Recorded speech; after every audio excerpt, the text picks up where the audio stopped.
देखा, एसी को बोलते हैं ऊपर वाला, एसी इसी तरह ऊपर वाला काम करता है। इनका बराबर है। हाँ मैं तो लिंक का नहीं समझा, मैं समझा ऊपर वाला ही नहीं दे रहा था, दे दिया। आस्तिक और नास्तिक में ही फर्क होता है। पहला वाला लीडिंग में बताओ।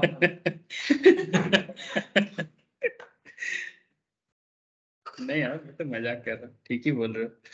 अच्छा, चलो सर, स्टार्टेड। तो लॉ का क्लास है आज, ठीक है। तो लॉ में हम लोग ना एक स्पेशल डिस्कशन करेंगे आज। क्या डिस्कशन है सर? रोज आप स्पेशल स्पेशल करते रहते हो। जॉयनगर मोआ है क्या? सर आज का स्पेशल डिस्कशन ये है कि partnership business and LLP business, इसके बारे में मैं मंडे वाला क्लास में ऑलरेडी डिस्कशन किया था।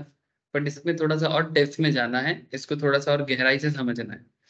दो चीजें हैं इसको समझने का। सबको गुड इवनिंग सर, ठीक है, मैं शायद बोला नहीं। अच्छा, तो ये पर्टिकुलर चैप्टर का सबसे इम्पोर्टेंट क्या है, एक तो एग्जाम पर्सपेक्टिव में भी एक वेटेज रहता है, सीए के फाउंडेशन में भी एज वेल एज सीए में इंटरमीडिएट में भी अच्छा खासा वेटेज रहता है, एलएलपी और पार्टनरशिप से सीएस में भी। नाउ क्वेश्चन ये है सर कि ये जो एलएलपी या पार्टनरशिप, एग्जाम तो अपने जगह में है ही, लेकिन आप लोग एज ए प्रोफेशनल इसको जानने के लिए इतना उतावला क्यों हो रहे हो, या फिर आप भी पढ़ाने के लिए क्यों इतना उतावला हो रहे हो? इसके पीछे मेन रीजन ये है कि क्योंकि ये आगे जाके एक बहुत इंपॉर्टेंट काम बनने वाला है सर आप लोग। क्या काम है? आजकल स्टार्टअप का जमाना है ना। सर स्टार्टअप से इसका क्या कनेक्शन? हाँ सर, बहुत जोर का कनेक्शन है कि आज के डेट में किसी को भी स्टार्टअप बनाना होता है तो चार पांच दोस्त मिलके, ठीक है, सोच रहे कि भाई चलो बिजनेस बनाते हैं। जैसे ये भी ये लोग शेयर ब्रोकिंग फार्म को लेकर बोल रहा था ना, ठीक है। अच्छा ठीक है, मैं बोल रहा था। तो अरे क्या कोई खराब काम थोड़ी है। हाँ, बनाने के लिए मोतीलाल ओसवाल जैसे चार्टर्ड अकाउंटेंट, रामदेव अग्रवाल जैसे लोगों को पसीना छूट गया है। आप लोग ये तो छोटा से मोटा काम समझ रहे हो, ठीक है। तो पॉइंट इज दैट सर कि अगर किसी को स्टार्टअप करना है आज के डेट में, वो स्टार्टिंग में ही चाहते हैं कि उनको कंपनी मिल जाए, मैंने कंपनी बना ली। क्योंकि कंपनी बनाने में क्या सुविधा होता है कि आपको फंडिंग इजीली मिल जाता है। मैंने एक कंपनी को देख के लोग पैसा देता है, इंडिविजुअल को देख के पैसा नहीं देता। ये फर्क होता है। आपका एक कंपनी होगा ना, उसका एक कागजात होगा, पेपर्स होगा, गवर्नमेंट के घर पे आपका एक रजिस्ट्रेशन होगा, ठीक है। तो कंपनी रजिस्ट्रेशन काफी हाई क्वालिटी मैटर हो गया एक सोल प्रोप्राइटरशिप बिजनेस से। तो एक सोल प्रोप्राइटरशिप बिजनेस या नॉर्मल पार्टनरशिप बिजनेस, उसमें ऐसा नहीं कि भरोसा नहीं है, भरोसा उसमें है, पर उसको ना वो वाला फीलिंग नहीं आता है जिसमें कोई आपके बिजनेस पे जो इन्वेस्ट करेगा फिर शेयर होल्डिंग को लेके मुश्किल हो जाता है। बैंक वाले भी लोन देने से पहले 10 बार सोचता रहता है कि देगी ना दे, देगी ना दे। लेकिन अगर आप पार्टनरशिप बिजनेस में रह के ये new model of LLP concept use करोगे तो आपको कंपनी वाला फीलिंग्स आ जाएगा। फीलिंग्स मैंने गवर्नमेंट एक्चुअली इसको एक पार्टनरशिप बिजनेस को एक्चुअली कंपनी बना दिया। पार्टनरशिप बिजनेस ही है, अंदर जो चलेगा वो पार्टनरशिप के हिसाब से ही चलेगा, लेकिन उसको एक कंपनी की तरह ही बना दिया। और ये इजीली, इसका नाम क्या है? एलएलपी। एलएलपी पहले हमारे देश में पार्टनरशिप पुराने जमाने में क्या चलता था, 1932 पार्टनरशिप लॉ के हिसाब से, वो अभी भी चल रहा है, मतलब ग्रैंड ओल्ड डैडी की तरह। अभी भी बहुत ही पॉपुलर एक बिजनेस कॉन्सेप्ट है कि कुछ नहीं तो चलो पार्टनरशिप कर लेते हैं, है ना। अकेला क्या है ना, थोड़ा साहस कम होता है, पैसा कभी कमती रहता है। कोई बोलेगा भाई मेरा बुद्धि तेरा पैसा, कोई बोलेगा नहीं तेरा बुद्धि मेरा पैसा, ऐसा ही होता है। पार्टनरशिप में जब कोई बिजनेस स्टार्ट करता है ऐसा ही करते हैं। किसी को बिजनेस करना आता है, किसी के बाप के पास बहुत है, ठीक है। तो जिसके पापा के पास पैसा है और जिसके पास बुद्धि है, दोनों मिल गए, बिजनेस बना लिए। लेकिन पुराने जमाने में लोग 1932 को यूज करता था, आज भी करता है, ऐसा नहीं कि 1932 को कंप्लीट तरीके से स्क्रैप कर दिया गया, ऐसा नहीं है। लेकिन अगर मॉडर्न डे में किसी को बिजनेस करना है, वो बोलेगा भाई, यूथ यूथ बोलेगा कि भाई हमको पार्टनरशिप नहीं बनना है, हमको एलएलपी बनाना है। क्यों? क्योंकि एलएलपी में आप स्टार्टअप को एक स्टार्टअप का रूप दे सकते हो, आपका वैल्यूएशंस बनेगा, आपके बिजनेस पे वेंचर कैपिटलिस्ट फंड डाल सकता है। Venture capitalist in the sense, बोलो। हाँ, शार्क टैंक वाला, सही बोला सर। मैंने जो आपके बिजनेस पे भरोसा करके पैसा लगाते हैं, वैल्यूएशन देख के। तो अगर बिजनेस में पैसा बनेगा तो वो बोलेगा भाई चल मैं तेरे को कुछ पैसा दे देता हूँ, बदले में मेरे को कुछ स्टेक दे देना। जैसे अश्विनी ग्रोवर क्या बोलता है, हाँ सब दोगला बने, ऐसा करते रहता है, सुने हो ना उसको। हाँ क्या बोलते हैं, सब दोगला बने। हाँ भाई तेरे को पता है ना, कैसे बोलते हैं, तेरे को पता है ना जो तू बोल रहा है, बोलने में और करने में आसमान जमीन फर्क है, ये ना पापा के पैसे से अच्छा लगता है, अपने से नहीं। ऐसा ऐसा बात करता है सबको। हाँ अश्विनी ग्रोवर का। अच्छा तो जो भी हो, लेकिन बड़ा एटीट्यूड से बात करते हैं, मजा आता है उसका बात सुनने में। कभी कुछ बात तो काफी प्रैक्टिकल बोलते हैं कि सच बताता है, सुनने में थोड़ा हर्ष लगता है बट सच बताता है। जो भी हो, लेकिन पुराना लोग क्या करता था, नॉर्मल पुराने टाइप का पार्टनरशिप करता था। बट आजकल क्या, अगर यूथ बोलेगा नहीं हमको तो 2008 वाला एलएलबी करना है। इसीलिए मैं आप लोगों को बोला कि आगे जाके धीरे धीरे आप लोग देखना कि आपके पास एज ए प्रोफेशनल्स होने के नाते आपके पास लोग आएंगे एलएलबी बनाने के लिए। तो आपको एलएलबी का पूरा ढांचा समझना चाहिए सर। एलएलपी क्या है, कैसे बनता है, ठीक है, एलएलपी का क्या कैरेक्टरिस्टिक है, और पार्टनरशिप से एलएलपी क्यों बेहतर है। हाँ बेहतर ही बोलूंगा मैं, ठीक है। एलएलपी ऑब्वियसली बेहतर है, क्योंकि जैसे किसी को होता है ना कि पहले वो वर्जन 1 वाला था, अभी वर्जन 2 वाला हो गया, तो ऑब्वियसली वो बेहतर वर्जन है ना। तो ऑब्वियसली ये पार्टनरशिप का कॉन्सेप्ट बेहतर वर्जन है, लेकिन फिर भी पुराना पार्टनरशिप के साथ इसका कितना डिफरेंसेस है, ये जानना भी जरूरी है कि ओल्ड पार्टनरशिप बिजनेस और ये एलएलपी बिजनेस पे क्या अंतर है। तो चलो एक काम करते हैं, पहले थोड़ा अंतर देख लेते हैं फटाफट, कुछ शॉर्ट पॉइंट्स में मैंने रेडी कर किया, तो उसमें आपको डिफरेंस बता दूंगा पार्टनरशिप वर्सेस एलएलपी, यही वर्सेस हो जाएगा, ठीक है। झगड़ा नहीं करना है, बस देखना है। वर्सेस बोलते ही स्पोर्ट्समैन लोग चल आजा देख लेते हैं, ऐसा हो गया। हाँ किसी को नहीं देखना है सर, बस देखना है इनके बीच में क्या चक्कर है। ओके सर, स्क्रीन शेयर होने से प्लीज मुझे बताना। यस सर, हो गया ना। देखो सर, पेन नहीं है।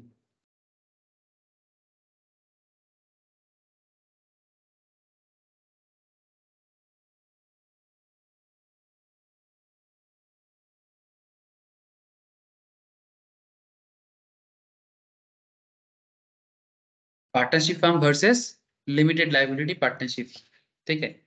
तो ये दोनों बीच बिजनेस के बीच में क्या फर्क है, तो चलो फर्क फटाफट देख लेते हैं, डिफरेंस पुराना सिस्टम और न्यू सिस्टम। स्क्रीन सबको दिख रहा है ना सर, थैंक यू। तो देखो, limited liability partnership firm are two types mainly, ठीक है। Limited liability partnership basically and partnership firm are two types of business structure. दोनों ही बिजनेस स्ट्रक्चर के लिए बनाया गया है। बिजनेस करना है, देखो नॉर्मली क्या होता है, आपको बिजनेस करना है तो कितना तरीका का बिजनेस बना सकते हो। 11 12 में बिजनेस स्टडीज बोल के सब्जेक्ट पढ़ते थे ना, उसमें टाइप्स ऑफ बिजनेस नहीं पढ़ा जाता था कि कितना तरह का बिजनेस बना सकते हैं। कोई बोलेगा कि सिंपल तरीके से सोल प्रोप्राइटरशिप कर लेते हैं, है ना। सोल प्रोप्राइटरशिप मतलब क्या, अकेला का एक बिजनेस बन जाएगा आजकल तो। स्टॉक कंपनी भी होता है, हाँ बोला सर, जॉइंट स्टॉक करी। जॉइंट स्टॉक कंपनी मैंने कंपनी आप बोले ना टाइप ऑफ। हाँ वेरी गुड सर, आप सही बोले हो, ठीक है। किताब में ऐसे ही पढ़ा जाता है जॉइंट स्टॉक कंपनी, लोगों को लगता है कि नॉर्मल कंपनी से अलग होता है। नॉर्मल लोग, मैं भी यही सोचता था जब पहले पहले मैं भी पढ़ा था, फिर बाद में पता चला वही एक ही बात है, क्योंकि सब लोगों का शेयर को लेके एक स्टॉक बनता है, फिर उसी स्टॉक को जॉइंट स्टॉक कंपनी बोलते हैं, पार्टनरशिप है। ठीक है। फिर हो गया सोल प्रोप्राइटरशिप, हो गया जॉइंट स्टॉक कंपनी, हो गया और बोलो पार्टनरशिप हो गया, और ओपीसी हाँ ओपीसी ओपीसी तो नया आया है, चलो ले लेते हैं। चार ओपीसी, और बताओ। हाँ एचयूएफ, हाँ चलो ठीक है, एचयूएफ वेरी गुड। एनपीओ भी देख देखो। हाँ एनजीओ, हाँ एनजीओ बिजनेस करता है बट अपने पर्पस के लिए करता है, प्रॉफिट प्रॉफिट, एनपीओ एक ही बात है, एनजीओ नॉन प्रॉफिट ऑर्गेनाइजेशन। हाँ चलो बोल सकते हो, ठीक है। बट बेसिकली वो प्रॉफिट के लिए नहीं करता है ना, इसलिए हम लोग Profit प्योर, हाँ के लिए। प्योर बिजनेस के अंदर अंदर एनपीओ को इसलिए काउंट नहीं किया जाता, क्योंकि बिजनेस हमेशा प्रॉफिट के लिए होगा, चाहे आप तुम लॉस ही क्यों ना खा जाते हो। लॉस खा सकते हो लेकिन तुम्हारा ऑब्जेक्टिव प्रॉफिट होगा। बोल तो प्रॉफिट। और एक यहाँ पर और एक ऑप्शन आ सकता है, एक ही आएगा, पॉपुलर है, बोलो क्या मिसिंग है, क्या मिसिंग है सर। तुमने देखते थे सब था आपका। हाँ, ये साहिब थोड़ा सा इधर बीच में थोड़ा सा हट, ठीक। सर कोऑपरेटिव सोसाइटी, हाँ कोऑपरेटिव सोसाइटी तो बिजनेस करता है। वैसे एक बड़ा बिजनेस का नाम बता सकते हो कोऑपरेटिव लेवल में। हाँ वेरी गुड सर, अमूल दूध पीता है। पार्ले जी भी कोऑपरेटिव है, मुझे नहीं पता, नहीं मैंने बोला था, देखना पड़ेगा, मतलब नहीं उतना याद नहीं रहता है, बट अमूल तो श्योरली है, इसका नाम है अमूल आनंद मिल्क यूनियन लिमिटेड, कंपनी नहीं है ये, पार्टनरशिप भी नहीं है, कोऑपरेटिव सिस्टम पे चलता है, हाईली प्रॉफिटेबल बिजनेस है। कोलकाता में एक बहुत फेमस है मादर डेयरी, मतलब मादर डेयरी है कोलकाता का, पर पूरा भारत में चलता है। दिल्ली में तो मादर डेयरी इधर यहाँ से ज्यादा बिकता है। हम लोग अमूल पीते, वो मादर डेयरी पीते हैं। एक चीज जानते हो कि हर जगह का अपना ही है, कि जो हमारे यहाँ पर आसपास में वो अच्छा नहीं है, बाहर वाला अच्छा है। तो दिल्ली वाले कलकत्ता वाले को अच्छा बोलता है, कलकत्ता वाले दिल्ली वाले को अच्छा बोलता है। हाँ एक मुर्गी दाल है।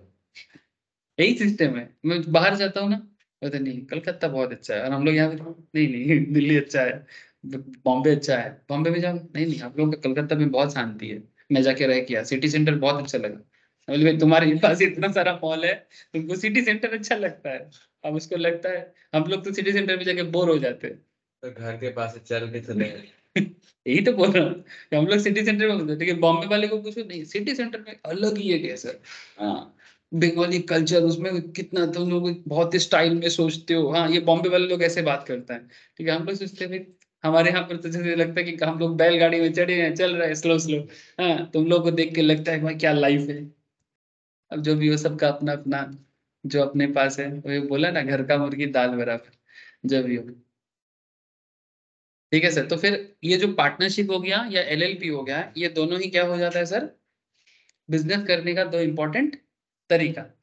तो लेकिन ये दोनों बिजनेस का एक कॉमन कॉन्सेप्ट है कि दोनों पार्टनरशिप बेसिस में चलता है। पार्टनरशिप माने जैसे मानो तुम दो लोग मिलके पार्टनर बन गए, तुम दोनों मिलके पार्टनर बन गए, तुम सारा मिलके पार्टनर बन गए, बना सकते हो ना। पार्टनरशिप बिजनेस का एक सुविधा क्या होता है कि बिजनेस को करने का थोड़ा जोर मिल जाता है। ऐसे बोलते हैं ना, यूनिटी इन स्ट्रेंथ, है ना। तो यूनाइटेड हो गए, सबका थोड़ा बहुत पैसा और एक मैन पावर भी चाहिए होता है ना, तो वो मिल जाता है। तो इसलिए पार्टनरशिप बिजनेस करना कंपेरेटिवली इजी है। बड़ा मतलब पार्टनरशिप में थोड़ा सा बेहतर बिजनेस बना सकते हो, ऐसा लगता है सोल प्रोप्राइटरशिप से। लेकिन दिक्कत दूसरा हो जाता है, रियल लाइफ सिचुएशंस को अगर ट्रैक करो तो सबसे ज्यादा प्रॉब्लम हो जाता है बिलीव का, कि कोई किसी पे भरोसा नहीं करता है, और भरोसा तोड़ने में भी ज्यादा टाइम नहीं लगता। इसलिए इतना अच्छा सिस्टम होने के नाते भी लोग एक दूसरे के ऊपर भरोसा नहीं कर पाते, क्योंकि मैं भी अपने एक्सपीरियंस पे काफी पार्टनरशिप को टूटते हुए देखा। अगर मतलब रिश्ता नाता का बात होता तो फिर बात कोर्ट तक चला जाता, लाइक डिवोर्स वगैरह में। बिजनेस के केस में डिवोर्स तो नहीं होता उस तरह से, लेकिन फिर भी पार्टनरशिप में तो एक दरार आता है। फिर सबसे बड़ी चीज वो भी कोर्ट केस होता है, डिपेंड करता है, अगर कोई किसी भी तरह का पेनल्टी कर दिया, मैंने मानो कंपनी का झाड़ के चला गया, करता है ना पार्टनर, ठीक है। तो ये सब थोड़ा क्या है, पॉजिटिविटी एंड नेगेटिविटी है पार्टनरशिप, नॉर्मल पार्टनरशिप बिजनेस का।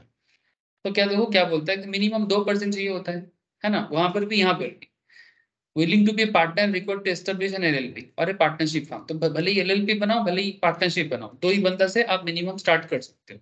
LLP is a new concept, partnership firm is an old concept. इसलिए मैं बार बार बोल रहा था कि ओल्ड डैडी, ठीक है, ठीक है, ओल्ड डैडी इसलिए बोल रहा था क्योंकि काफी पुराने समय से चले आ रहे हैं। Concept of LLP was introduced in 2008 through the limited liability partnership act. ठीक है, 2008 में पार्टनरशिप बिजनेस को एक चार चांद लगाया गया। चार चांद क्यों? क्योंकि इसमें ये है तो पार्टनरशिप, पर इसके अंदर आया गया क्या सर, कंपनी वाला फीलिंग्स। पार्टनरशिप के अंदर कंपनी का जो कैरेक्टर है उसको अगर इंक्लूड कर दिया जाए तो वो एक हाइब्रिड बन जाएगा। बिजनेस पार्टनरशिप करोगे पर कंपनी वाला कैरेक्टर आ जाएगा। लास्ट दिन भी बात किया था, आज डिटेल्स में बातचीत करेंगे। लास्ट दिन मैं ऊपर ऊपर में बात किया था, आज थोड़ा डिटेल्स में बात करेंगे। However, partnership in India have been established under the Indian Partnership Act since 1932, पुराना वाला, ठीक है। दो an LLP and partnership firm requires a partnership between two parties for its establishment। दोनों केस में मिनिमम दो पार्टनर से आप बिजनेस को एस्टेब्लिश कर सकते हो। इट हैज मेनी डिफरेंसेस, इनके बीच में काफी डिफरेंसेस हैं, और वही डिफरेंसेस थोड़ा सा बातचीत करेंगे। अच्छा एलएलपी कैसे है? एलएलपी से कॉर्पोरेट बिजनेस, देखो ध्यान से देखो, यही चीज अलग हो गया। पार्टनरशिप करके कोई बोल नहीं सकता कि ये कॉर्पोरेट है। जैसे आप लोगों का थोड़ा सा क्या होना है, स्वैग लगता है ना कि कॉर्पोरेट में काम करते हैं। आप लोग, आप लोग तो अभी छोटे हो, किसी को पूछो भाई कहाँ काम करता है, अगर कंपनी उतना जाना पहचाना नहीं होगा ना, तो वो बोलेगा नहीं मुंह से, क्या बोलेगा, एमएनसी में काम करता है। कभी सुनना स्पेशली मेरे उम्र का किसी को पूछना, ठीक है, 30 प्लस के एज में जो लोग है ना, मान के उसका कंपनी उतना पॉपुलर नहीं है, ठीक है, तो लोगों को बोलने में शर्मा जाता है, तो फिर क्या बोले कहाँ काम करते हैं। इवन मान लीजिए शादी के लिए लड़की भी वाले भी देखना ना, इज इन एमएनसी, नाम ही बता देंगे कंपनी का, ठीक है, टीसीएस तो फिर भी पॉपुलर नाम है, बड़ा फकर से बोलता है लोग, ठीक है, लेकिन अगर टीसीएस वगैरह नहीं है, ठीक है, मान के ऑफिस भी उसका सेक्टर 5 नहीं है, पर कंपनी उतना पहचान वाला नहीं है, तो फिर वो बंदा बोलने से थोड़ा सा हिचकिचाता है एमएनसी में, जो भी हो।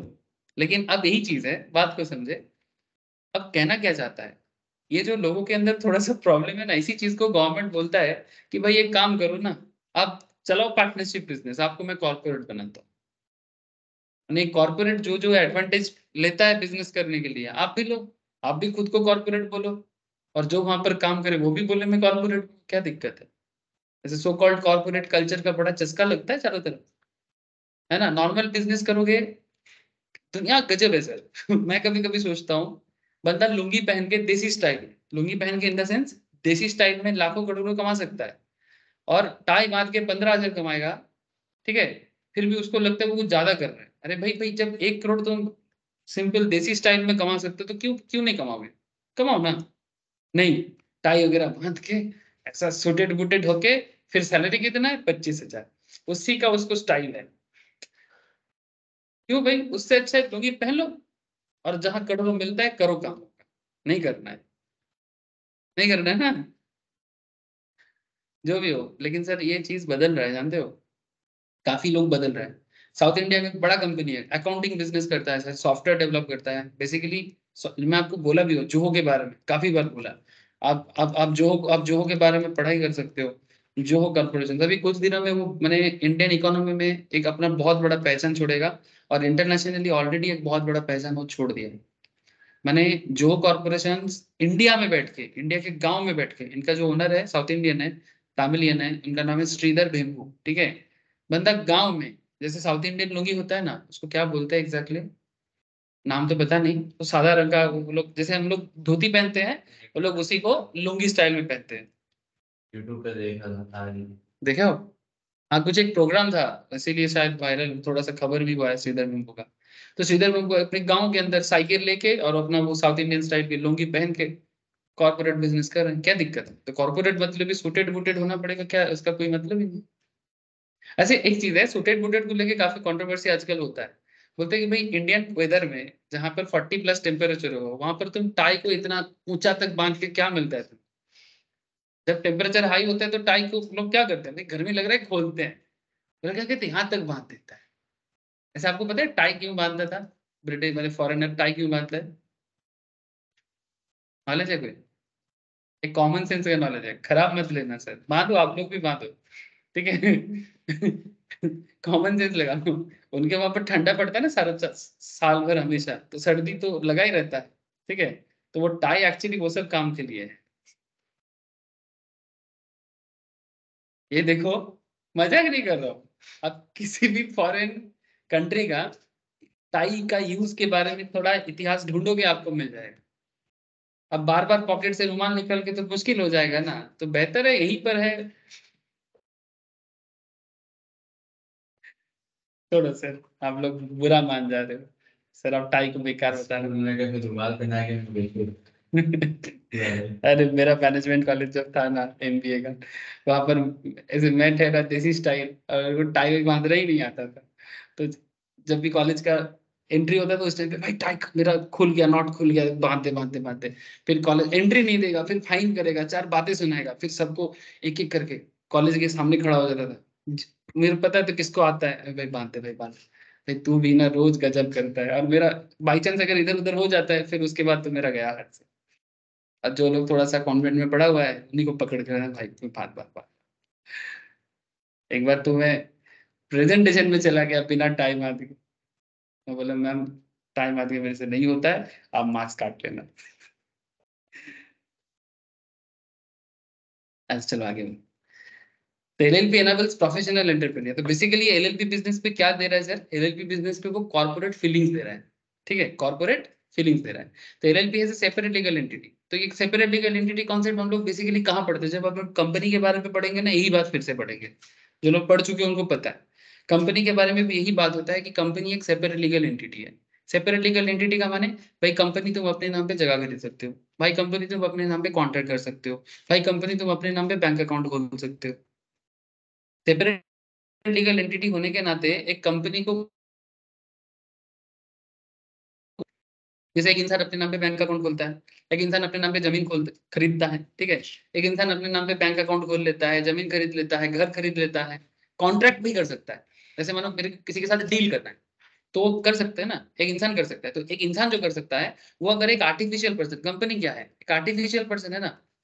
बार बार जब मैं एलएलपी का बात करूंगा, बार बार देखना कंपनी वाला कैरेक्टर सामने रोल प्ले करेगा।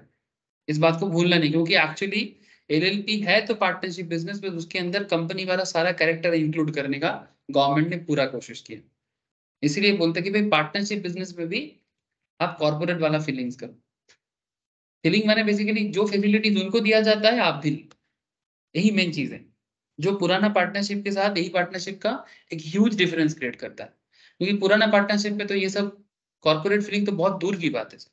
वो बस एक सोल प्रोप्राइटरशिप माने प्रोप्राइटरशिप की जगह एक तुम एक एक्स्ट्रा बेहतर बिजनेस कर सकते हो कि तुम एक 4-5 लोग मिलके एक इंस्ट्रूमेंट बांध के एक डीप पार्टनरशिप पे एक डीड बना के एक बिजनेस करना चालू करते।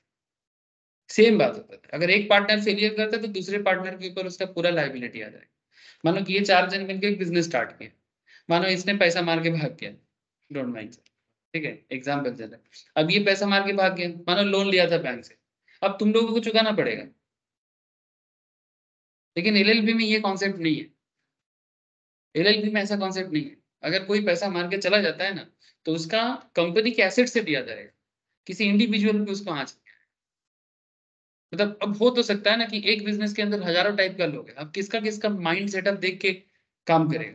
तो अगर कंपनी के एसेट से है तो लो, लेकिन पर्सनल एसेट पे तो हाथ ना लगा, पर्सनल एसेट पे तो हाथ ना लगा। लेकिन पुराने पार्टनरशिप में ये फैसिलिटीज था ही नहीं। एक बंदा लोन मारता था, सबके ऊपर बांट देता था। बात समझ में आ रहा है सर? आगे देखे सर। तो एलएलपी एनाबल्स प्रोफेशनल्स एंटरप्रेन्योर्स, सबसे बड़ी चीज प्रोफेशनल्स को बड़ा अट्रैक्ट करता है, एंटरप्रेन्योर को अट्रैक्ट करता है। Enterprises engage in scientific and technical disciplines और providing service of any kind of form commercially efficient vehicles suited to their requirements. क्योंकि ये बिजनेस के लिए काफी सूटेबल हो जा रहा है, बिजनेस को आप एक अलग लेवल का पहचान दे पा रहे हो, जरूरत पड़ने से फंडिंग के लिए जा सकते हो। आजकल तो फंडिंग मिलता है सर, आजकल फंडिंग मिल जाता है आप लोगों को, सिर्फ शार्क टैंक में नहीं मिलता, गवर्नमेंट का भी। शार्क टैंक तो बस एक सिनेमैटिक एरिया है, ठीक है, वो तो बस लोगों को एक स्टोरी के हिसाब से एनकरेज कर रहा है। रियल में गवर्नमेंट का ऐसा एंटरप्रेन्योरशिप डेवलपमेंट के लिए सिचुएशंस है, जो गवर्नमेंट बड़े बड़े प्राइवेट कंपनीज आपका एक प्रोग्राम क्रिएट करते हैं। जैसे सीए इंस्टीट्यूट ने ऐसा एनवायरनमेंट एक क्रिएट किया, इंक्यूबेशन सेंटर। प्रोफेशनल इंस्टीट्यूट में सीए ने किया है, सीएमए का एक इच्छा है करने का, वो लोग कोशिश कर रहे हैं। बट सबसे ज्यादा ये पॉपुलर है आईआईएम में, specially IIM Calcutta, IIM Ahmedabad, ये सब जगह में आपको हर इंस्टीट्यूशन में ऐसा इंक्यूबेशन सेंटर मिलेगा। इंक्यूबेशन सेंटर मतलब कि जहाँ पर आपका बिजनेस आइडिया होगा, ठीक है, आप अपने बिजनेस आइडिया को पिच करोगे और बिजनेस आइडिया के ऊपर आपको कुछ ना कुछ फंडिंग मिलेगा। कोई तो होगा जो आपके बिजनेस में फंडिंग भी करेगा, जरूरत पड़ने से बिजनेस का कंट्रोल भी लेगा, मैंने गाइडेंस भी करेगा ना आपको। जैसे एवरी ईयर फेसबुक, गूगल और आईआईएम मिलके एक प्रोग्राम भी करता है। अगर आप में से किसी का भी हो सकता है किसके अंदर कोई कीड़ा हो, कीड़ा समझते हो ना, कोई प्रोडक्ट बनाने का आइडिया, तो कौन सा कीड़ा क्या मार्केट में चल जाए क्या पता।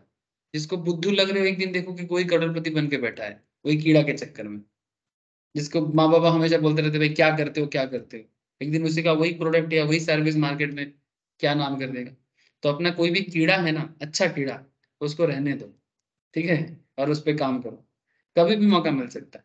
इवन सीए इंस्टीट्यूट में भी इंक्यूबेशन सेंटर रिसेंटली 2020 में बनाया गया, पता नहीं वो कितना अच्छा काम कर रहा है, वो तो अलग बात है, लेकिन जगह तो बना है एटलीस्ट कि आप जा सकते हो। तो एलएलपी वगैरह बनाने से क्या सुविधा होता है कि आपको ये सब फंडिंग इजीली मिल जाता है, क्योंकि वो कॉर्पोरेट स्टाइल में हो जाता है। यही बात कर रहा है sir, commercially efficient vehicle suited to their requirement, establishing an LLP suitable for small and medium enterprise due to its structural and operational flexibility. बात समझ लो, मतलब क्यों पार्टनरशिप से एलएलपी बेहतर है, इसका सब जवाब है, ठीक है। And obtaining investment from venture capitalist, जो बात मैं बार बार आपसे करने का कोशिश कर रहा हूँ। मतलब एक मन में तो सवाल सर, एक पार्टनरशिप था, फिर से न्यू पार्टनरशिप बिजनेस लाने का क्या जरूरत? जिसको समझ में नहीं आएगा वो क्या बोलेगा, भाई सर चौंसलाबाजी है, यही ना बोलता है। जब किसी को कुछ समझ में नहीं आता है, नॉलेज उस लेवल तक जाता नहीं है, वो क्या बोलेगा, सब चौंसलाबाजी। ऐसे पार्टनरशिप नहीं हो रहा है, एलएलपी, ऐसे ही सोचेगा ना लोग। हाँ, एक पार्टनरशिप नहीं चला पाते लोग, अब लिमिटेड लायबिलिटी चलाएगा, उसको पता ही नहीं है कि इसमें क्या होने वाला है। अब पार्टनरशिप फॉर्म को भी थोड़ा सुन लो सर, पुराना है तो क्या हुआ सर, ठीक है, भूलना नहीं है। Partnership is a very popular in India, one of the oldest form of business structure. It is easy to establish a partnership form, जैसे कि चार्टर्ड फॉर्म अगर आज भी आप देखोगे, सीएमए फॉर्म देखोगे, ठीक है, सीएस का फॉर्म देखोगे, सब इसी तरह का पार्टनरशिप सिस्टम पे चलता है, ठीक है। तो ये बहुत ही पुराना सिस्टम है और काफी अभी भी चलेगा और ये बंद नहीं होगा, क्योंकि ये बहुत इजीली एस्टेब्लिश हो सकता है। It needs to comply with minimum set of rules and regulations. झमेला नहीं है, सबसे बड़ा चीज कि बिजनेस करना अगर मुद्दा है, स्टार्ट करने के लिए बढ़िया है, ठीक है, आप आराम से कर सकते हो। लेकिन आजकल क्या है ना, लोग शुरू करने से पहले ही उनको काफी फंडिंग चाहिए होता है। बिजनेस उतना चला नहीं इतना छोटा में नहीं होगा मेरा बिजनेस, तो एकदम टॉप क्लास जाएगा, तो तब नॉर्मल पार्टनरशिप में आप स्टार्टिंग में ही वो ग्रो नहीं कर सकते। स्टार्टिंग में अगर स्पीड चाहिए तो आपको एलएलपी बनाना पड़ेगा। जैसे आजकल न्यू टाइप ऑफ, जो आप लोकल ट्रेन में चढ़े हो सर, लोकल ट्रेन में चढ़े हो, हाँ, ये एमू लोकल बोलते हैं ना, एमू लोकल, मेमू लोकल ऐसे बोलते हैं, ठीक है, ईएमयू रे बाबा, हाँ।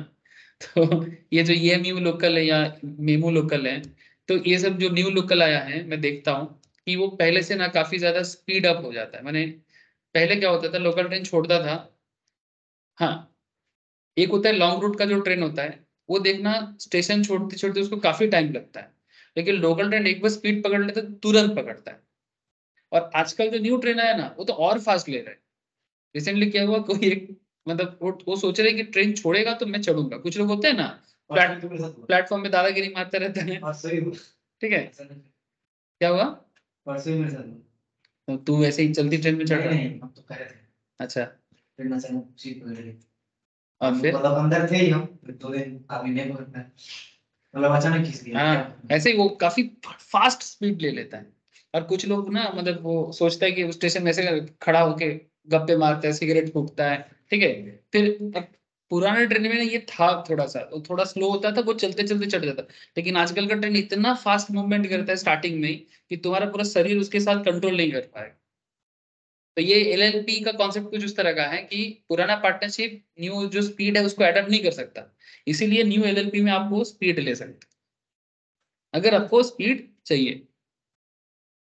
याद रखने के लिए अच्छा है ना सर, हाँ, बस याद रखने के लिए बोलता हूँ और कुछ नहीं, कि एलएलपी क्यों बेहतर है पुराने पार्टनरशिप से। लेकिन पार्टनरशिप का क्या सुविधा हुआ फिर, न्यू पुराने पार्टनरशिप का, इजी टू फॉर्म, झमेला नहीं है, कंप्लायंस नहीं है कि ये जमा करो वो जमा करो, ये झमेला नहीं है। बिजनेस करना है, स्टार्ट करो, ज्यादा पेपर वर्क में नहीं जाना है। बिजनेस अगर मेन मुद्दा है, स्टार्ट करो, उतना झमेला में मत जाओ। जब बिजनेस चालू हो जाएगा, पैसा ज्यादा आना चालू हो जाएगा, तब सोच लेना, जब फंडिंग का जरूरत पड़ेगा तब सोच लेना। ये उसका एडवांटेज है, मैंने हर चीज का सुविधा सुविधा तो होता है ना सर, तो वही सुविधा सुविधा में थोड़ा बात कर लेना। अच्छा, बेसिकली एक पार्टनरशिप डीड होता है, डीड देखो कभी,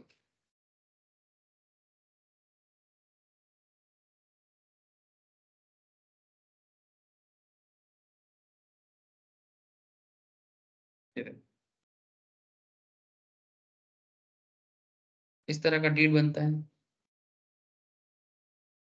50 रुपए का पेपर है। हाँ एकदम, और क्या, वही तो डीड होता है सर। ये इस तरह का डीड पेपर बोलते हैं ना, ऐसे एक डीड में साइन करके कि ये मेरा बिजनेस का कंडीशंस है, और फिर गवर्नमेंट के साथ ऑफिशियल्स में जाके, जो आसपास में काउंसिलर का ऑफिस है या फिर कॉर्पोरेशन का ऑफिस है, वहां पर जाके एक मनी जमा करके थप्पा लगा के रजिस्ट्रेशन ऑफिस में ना लगेगा सर। पार्टनरशिप बिजनेस बनाने में ज्यादा कुछ नहीं लगता है, बेसिक बिजनेस लाइसेंस और रजिस्ट्रेशन के लिए वो जो लॉयर वगैरह होता है जो डीड को बना के देता है, वो अपना एक फीस लेता है 500-1000 ऐसा कुछ, और बाकी गवर्नमेंट रजिस्ट्रेशन चार्ज के लिए 4-5 हजार मैक्स टू मैक्स खर्चा। ट्रेड लाइसेंस भी तो लगता है। हाँ ट्रेड लाइसेंसिंग लगता है। वही तो मैं हम्म वहाँ पे तो घुस ज्यादा। हाँ ट्रेड लाइसेंस में उधर भी उसका बात ना पूछो, वो थोड़ा सा लग जाता है सर, क्योंकि सरकारी ऑफिस है ना, तो आपको सीधी बात में मानता नहीं है, तो इसलिए जो लोग वहां पर जैसे कनेक्ट पासपोर्ट बनाने में होता है 1500, पुलिस उसमें वेरिफिकेशन। इंडिया में ये बहुत खराब कल्चर किया है सर। हाँ वगैरह वेरिफिकेशन कराने, मैं तो नॉर्मल हो गया 1500 हो गया वेरिफिकेशन। पुलिस भी आएगा ना, वो भी पैसा लेगा। वही तो ना, वेरिफिकेशन पैसा लेके छोड़ दे सर, ये सब बात ना ही कर। अच्छा अब बात करते हैं सर, चलो। हाँ तो ये हो गया सर बेसिक लेवल मैटर की, क्यों पार्टनरशिप और एलएलपी क्यों बेहतर है पार्टनरशिप से। बात समझ में आ रहा है ना सबको? सब कहाँ है क्या? सुमित सो गया? देख रहे हैं? मुझे लग रहा है कि नींद पूरा नहीं हुआ, यहाँ क्लास में नींद पूरा कर रहे हैं। सीधा होके बैठ। अच्छा देख यहाँ पर ना, अभी डिफरेंस को डायरेक्टली डिफरेंशिएट करके दिया, ठीक है, जैसे वो बचपन वाले होता था ना। तो एक चीज याद याद करने से, हाँ लिखना है। मैं अभी कुछ नहीं लिखना, अभी सिर्फ सुनना है। घर पे जाके नोट दे दूंगा, अपने हिसाब से लिख लेना, ठीक है। अभी सिर्फ कॉन्सेप्ट क्लियर करना है, लिखने बैठोगे तो अभी मुश्किल हो जाएगा। घर पे आराम से लिखना बैठे बैठे, ठीक है, इतना भी टफ चीज नहीं है। कॉन्सेप्ट क्लियर करो, लेकिन अपना नोट खुद बना लेना। जिनका एग्जाम देरी है वो नोट बनाए, जिसका एग्जाम देरी नहीं है वो नोट वगैरह के पीछे ना पड़े, वो फटाफट पढ़े और क्वेश्चन आंसर रेडी करे, ठीक है। अच्छा अच्छा, पर्टिकुलर्स में एक चीज देखे कि ये जो डिफरेंस का बेस क्या है, what is the basis of difference, ये बहुत इंपॉर्टेंट है। कई बार हम लोग ना लॉ में लिखते हैं, डिफरेंस पूछ लेते हैं अगर छोटा मोटा, तो हम लोग ना बेसिस नहीं देते और सिर्फ ना बीच में एक लकड़ी खींचते हैं, ठीक है, और दोनों तरफ लिखते रहते हैं बचपन की तरह। लेकिन सर बचपन वाला पढ़ाई और ये पढ़ाई में डिफरेंस है। ये गलती ना करें। मैं काफी बार जब कॉपी आप लोग एग्जाम देते हो चेक करता हूँ, तो मैं देखता हूँ ना, डिफरेंस तो दे दिया पर बेसिस नहीं दिया। तो बिना बेसिस का डिफरेंस का ना आपको मार्क्स नहीं आएगा। तो जो बचपन में आप लोग करते थे ना स्कूल में, वैसा ना करें प्लीज, वैसा ना करें। हमेशा बेसिस के ऊपर बेस करके आप डिफरेंस दें, कि जैसे मानो यहाँ पर इवन हर केस में कहीं पर भी डिफरेंस ऐसा दिखता है ना, तो आप बेसिस ढूंढे। और आप लोग देखना, आप लोगों का जो भी स्टडी मैट होगा या जहां पर भी आप मेरा नोट्स होगा, आप देखना वहां पर बेस के हिसाब से डिफरेंस देता है। कभी भी डायरेक्ट नहीं डिफरेंस दे देगा कि ये होता है वो होता है, ऐसा नहीं बोलता है। हमेशा एक बेस देगा। जैसे गवर्निंग लॉ के बारे में, गवर्निंग लॉ मैंने कि जो जिस लॉ में, कौन से लॉ में एलएलपी है, कौन सा लॉ फॉलो करता है, ये 2008 का लॉ फॉलो करता है, ये 1932 का लॉ फॉलो करता है, ये होता है गवर्निंग लॉ। बात समझे सर, कि किस लॉ में एलएलपी के बारे में बोला गया है और किस लॉ में पार्टनरशिप के बारे में बोला गया है। Registration, the registration of an LLP as per LLP act mandatory, ठीक है। एलएलपी एक्ट के हिसाब से, एलएलपी एक्ट के हिसाब से ये मैंडेटरी है, समझ रहे हो बात को। लेकिन पार्टनरशिप रजिस्ट्रेशन 1932 के हिसाब से मैंडेटरी नहीं है, वॉलेंटरी। ये बहुत बड़ा अंतर हुआ सर। पार्टनरशिप बिजनेस का रजिस्ट्रेशन मैंडेटरी नहीं है, वॉलेंटरी है। माने आप चाहो तो ना भी कर सकते हो। सर ये तो गलत बात होगा, पार्टनरशिप बिजनेस और रजिस्ट्रेशन नहीं करेंगे। नहीं सर, गवर्नमेंट कहता है, क्योंकि ये पुराना सिस्टम है। मानो 4 बंदा एक हो गए और बिजनेस बना दिया, और उनका कोई रजिस्ट्रेशन नहीं है, इवन डीड तक नहीं बना है। जो डीड अभी हम लोग दिखा रहे थे ना, डीड तक नहीं बना है। तो सर अब दिक्कत, हाँ सर, दिक्कत ये नहीं है, दिक्कत ये नहीं है कि उनका पार्टनरशिप रजिस्ट्रेशन नहीं है। दिक्कत ये हो जाता है कि अगर कल जाके कोई डिस्प्यूट क्रिएट होता है, तो आप प्रमाण नहीं दे सकते। गेट बंद है, कर मच्छर है। आप प्रमाण नहीं दे सकते। मैंने ये बोलेगा हम लोग पार्टनरशिप में काम कर रहे थे, भाई क्या प्रमाण है तुम लोग पार्टनरशिप पे काम कर रहे थे? नहीं सर हम लोग का ऑफिस है। अच्छा चलो एक प्रमाण मिल गया, तुम लोग का ऑफिस है तो आपको पैसा मिलता था, ठीक है, इट्स ओके, बट इसको प्रूव करना मुश्किल हो जाएगा ना। मतलब मानो तुम दोनों पार्टनरशिप किए थे और तुम एक दूसरे को बोल रहे हो, जैसे तेरा और इसका पार्टनरशिप है, अब तुम दोनों एक दूसरे को ब्लेम करो, भाई तुमने पैसा ज्यादा मार दिया। ऐसा होता है पार्टनरशिप में, बहुत होता है। 2 साल चलेगा बिजनेस, फिर बोलेगा 5 लाख तुम मार दिया। भाई कौन मारा, कैसे मारा, प्रमाण दो। इसलिए लिखा पढ़ी होके करना चाहिए, डीड के हिसाब से करना चाहिए, ट्रांजैक्शन का रेगुलर मेंटेनेंस होना चाहिए, कहाँ से कितना पैसा आ रहा है, कहाँ से कितना पैसा जा रहा है। अगर हर चीज का आपके पास हिसाब किताब हो, है ना, तो फिर प्रमाण करने में कोई दिक्कत नहीं होगा। पर दिक्कत तो तब हो जाता है कि जब किसी चीज का प्रॉपर रजिस्ट्रेशन मेंटेन नहीं होता है। पहला बात तो कि बिजनेस का कोई प्रॉपर प्रूफ ही नहीं है कि आप लोग बिजनेस करते थे, इसीलिए कहता है कि आप रजिस्ट्रेशन करवा लो। लेकिन लॉ ये भी कहता है कॉन्ट्रैक्ट एक्ट में लॉ ये भी कहता है कि कॉन्ट्रैक्ट, किसी के बीच में कॉन्ट्रैक्ट हुआ है, इसको रिटर्न करना जरूरी नहीं है। Oral contract is valid, oral contract is valid, बिल्कुल वैलिड। ओरली कोई कोई बात हुआ है किसी के बीच में कि हाँ चलो मैं तुमको ये दे दूंगा, वो बोला हाँ मैं भी तुमसे ले लूंगा, ओरली कोई प्रॉब्लम नहीं है। लॉ कभी भी ओरल मैटर को कभी भी लॉ गलत नहीं बोल सकता, लेकिन प्रॉब्लम ये है कि ओरल को प्रूव कम करेगा, इसीलिए लिखित करना पड़ता है। वो हम लोग एक बात करते हैं ना कि आजकल जमाना थोड़ा सा क्या हो गया, बदल गया है, कॉम्प्लेक्स जमाना हो गया है। आजकल कोई किसी पे भरोसा कर ही नहीं पाता।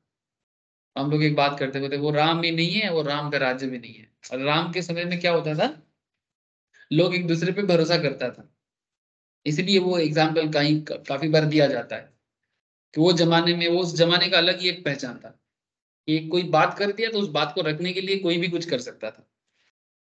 समझ रहे हो सर? जैसे राम के पापा ने बोला था कि मैं वचन देता हूँ, भरत को राजा बनाऊंगा और तुमको वनवास जाना है, तो बस वचन रखने के लिए चला गया था ना। कहीं लिखित थोड़ी बात है कि पापा लिख के दो, हम वनवास जाएंगे, वापस आएंगे तो गद्दी मेरा। फिर वचन के बल पे चला गया था, पापा ने बोला है हमको जाना है।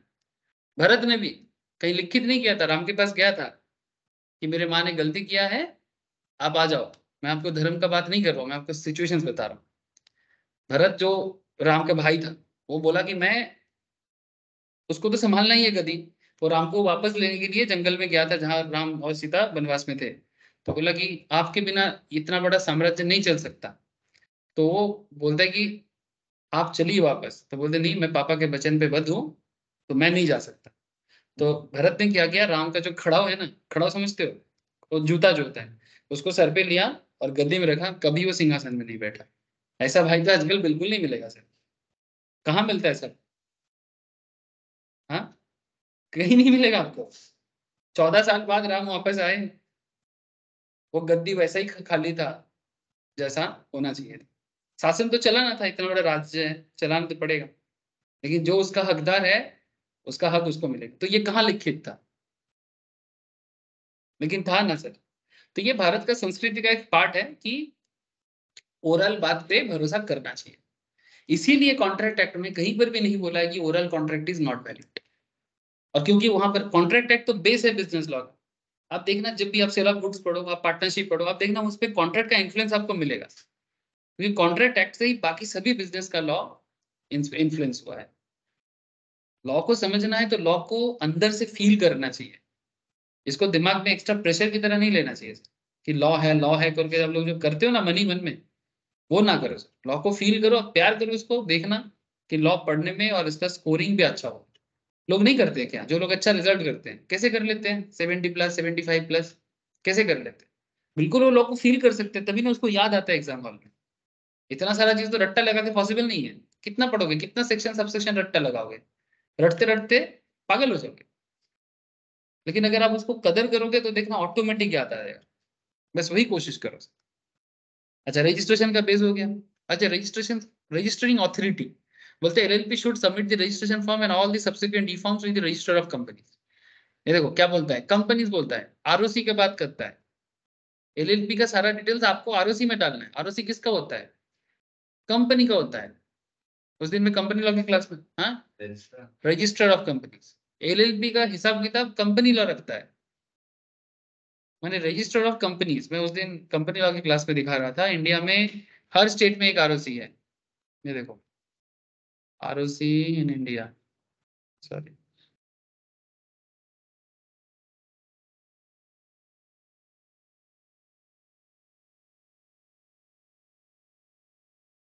चल रहा, ये देखिए sir, register of companies, ministry of corporate affairs के साइट पे जाओ। ठीक है, सारा खेल इसी के अंदर से होता है। ये देखो, ये हर स्टेट में एक एक आरओसी है, लेकिन 2 स्टेट ऐसा है जहां पर आपको 2 आरओसी मिल जाएगा। देख पा रहे हो सर? हाँ, कहाँ है? तुझे दिख रहा है? तेरा तो ऑफ है स्क्रीन। मेरा महाराष्ट्र, पुणे, मुंबई। पुणे और मुंबई, और तमिलनाडु में कोयम्बटूर और चेन्नई। पौंडीचेरी अलग है सर, पौंडीचेरी यूनियन टेरिटरी, ठीक है। तो ऐसा ही सिमिलर काइंड ऑफ एलएलपी का भी रजिस्ट्रेशन, ऐसे आरओसी में होता है। बात समझ में आ रहा है ना सबको? हाँ सर। तो ये हो गया रजिस्टरिंग ऑथोरिटी। अच्छा, और क्या है सर? क्रिएशन कैसे बनता है? LLP is created by law. LLP को कौन बनाता है सर? लॉ बनाता है। ध्यान से समझना, क्योंकि लॉ सेपरेट लीगल एंटिटी का बात करता है। लॉ क्या बात करते हैं? सेपरेट लीगल एंटिटी की। भाई एक कंपनी का भी एक अस्तित्व हो जाता है ना। कैसे अस्तित्व हो जाता है? उसको एक सेपरेट एंटिटी का कॉन्सेप्ट मिल जाता है रजिस्ट्रेशन होने के बाद। वो अपने नाम पे सारा खेल खेल सकता है ना। लेकिन पार्टनरशिप फॉर्म लॉ नहीं बनाता, कॉन्ट्रैक्ट बनाता है। नहीं सर, लॉ है, पर पार्टनरशिप बिजनेस करने के लिए आप कौन सा लॉ का सहारा, मतलब मैंने किसी पर्टिकुलर लॉ के अंदर तो आप नहीं जा रहे हो ना, बाध्य तो नहीं हो आप। 1932 में बोला है उसके बारे में, लेकिन कहीं पर आप रजिस्ट्रेशन ना भी करोगे तो भी तो पार्टनरशिप है आपका। जैसे कि आपको मैं बार बार बोल रहा हूँ क्या, कि चार बंदा मिलकर बिजनेस किया, कहीं पर कोई डॉक्यूमेंट्स नहीं बनाया, फिर भी तो पार्टनरशिप को मान रहे हैं ना। जैसे हमारे देश का, आपको मैं कुछ देखो, इसीलिए मैं आपको बार बार कुछ चीजों में थोड़ा सा अलग पॉइंट पे बात करता हूँ। आप लोग शायद सोचते हो कि सर क्यों लेके जाते हैं ये सब चीजों में। अच्छा, बिना पेपर का भी शादी शादी वैलिड है कि नहीं है? हमारे देश का बात कर रहा हूँ। माँ बाबा का रजिस्ट्री अगर ना भी है तो क्या उनका शादी शादी नहीं है? काफी लोग मिलेगा आपको जिनका माँ बाबा का शादी के देख रहे रजिस्ट्री नहीं है अभी भी, लेकिन क्या शादी वैलिड नहीं है? बिल्कुल वैलिड है। क्योंकि हमारे देश में इसके पीछे काफी सारा कॉन्सेप्ट आ जाएगा, मैं आपको इतना डिटेल्स में जानना नहीं चाह रहा अभी। लेकिन मेन बात ऐसा है कि एक्चुअली हर बात को हम लोग ना पहले बिजनेस की तरह नहीं देखते थे। आजकल क्योंकि सिचुएशन कॉम्प्लेक्स हो जा रहा है, तो हम लोग भी बाध्य हो रहे हैं कि शादी जैसी चीजों को भी रजिस्ट्री करना जरूरी हो जाता है। क्योंकि आजकल इंसान वो इंसानियत नहीं रखता है। लेकिन भारत के कल्चर में कभी भी शादी ब्याह को कॉन्ट्रैक्ट नहीं माना गया, कभी भी नहीं। शादी तो एक पवित्र रिश्ता है, इसमें कॉन्ट्रैक्ट किस बात का? लेकिन आजकल तो शादी करने से पहले रजिस्ट्री करवाता है। ये पहले रजिस्ट्री करवाता है, बाई चांस अगर कोई किसी को धोखा दे दे फिर प्रॉपर्टी का हक का मैटर आ जाएगा, है ना। डिवोर्स के बाद क्या होगा? सब कुछ पहले सोच लेता है। भाई शादी कैसे चलेगा वो नहीं सोचते, शादी के बाद क्या क्या होगा वो सोचते हैं पहले, है ना सर। मैं गलत तो नहीं बोल रहा हूँ, ये पूरा आसपास में जो चल रहा है वही मैं बता रहा हूँ। घर पे दीदी है, बहन है, देखो तो पता लगेगा और ज्यादा। ठीक है, सिचुएशन ऐसा है। तो हमारे देश में सर इस तरह का चीज को पहले बढ़ावा नहीं दिया जाता था। लेकिन क्या है, हम लोग तो बीच से 200 साल 400 साल तो अलग ही कल्चर में, स्पेशली ब्रिटिश कल्चर में तो और ज्यादा। ठीक है, बस खत्म, खत्म हो गया ना। हम लोग भी खत्म छोड़ दिए, हम लोग भी एकदम आ गए सर। चलो कॉन्ट्रैक्ट करते हैं। तो partnership form created by contract, बात समझ रहे सर, कि पार्टनरशिप फॉर्म कॉन्ट्रैक्ट बनाते हैं, इसमें लॉ जरूरी नहीं है।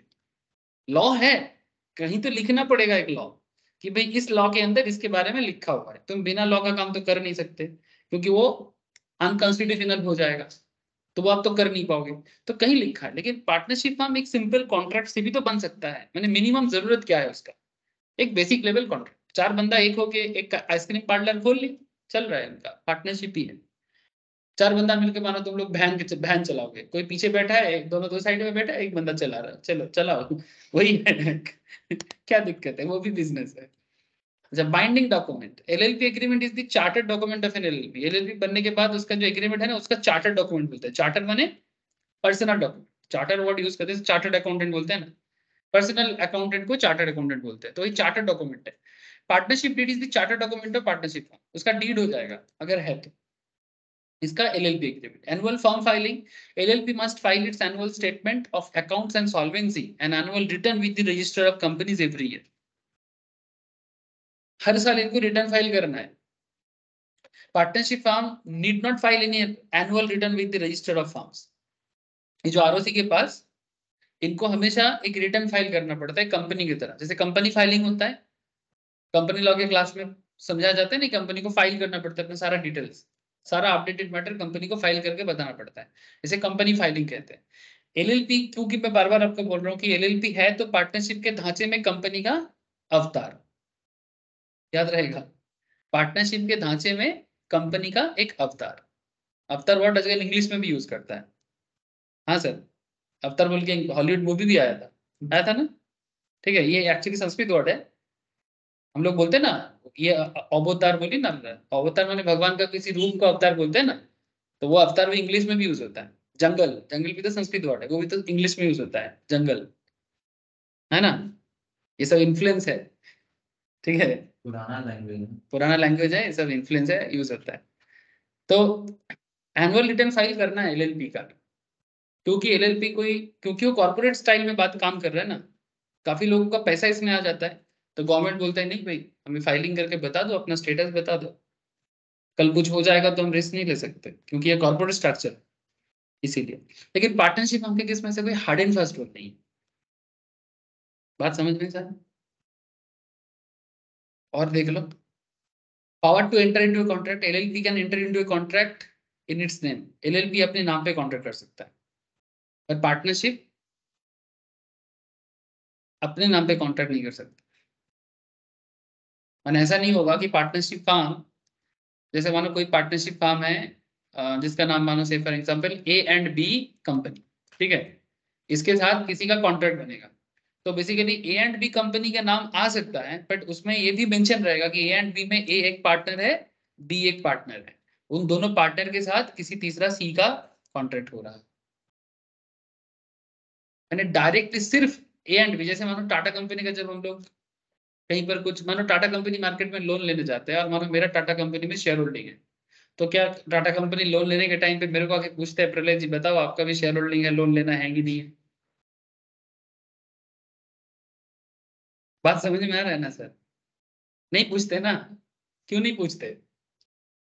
क्योंकि उसका सेपरेट पहचान है, वो कर सकता है, और उसमें कंट्रोल करने का जिसके पास पावर ऑफ अटॉर्नी है, लाइक डायरेक्टर, प्रोमोटर, ठीक है, माने टॉप लेवल शेयर होल्डर, वो लोग हम लोगों को बुलाता है, ऐसा नहीं कि बुलाता नहीं है, ठीक है।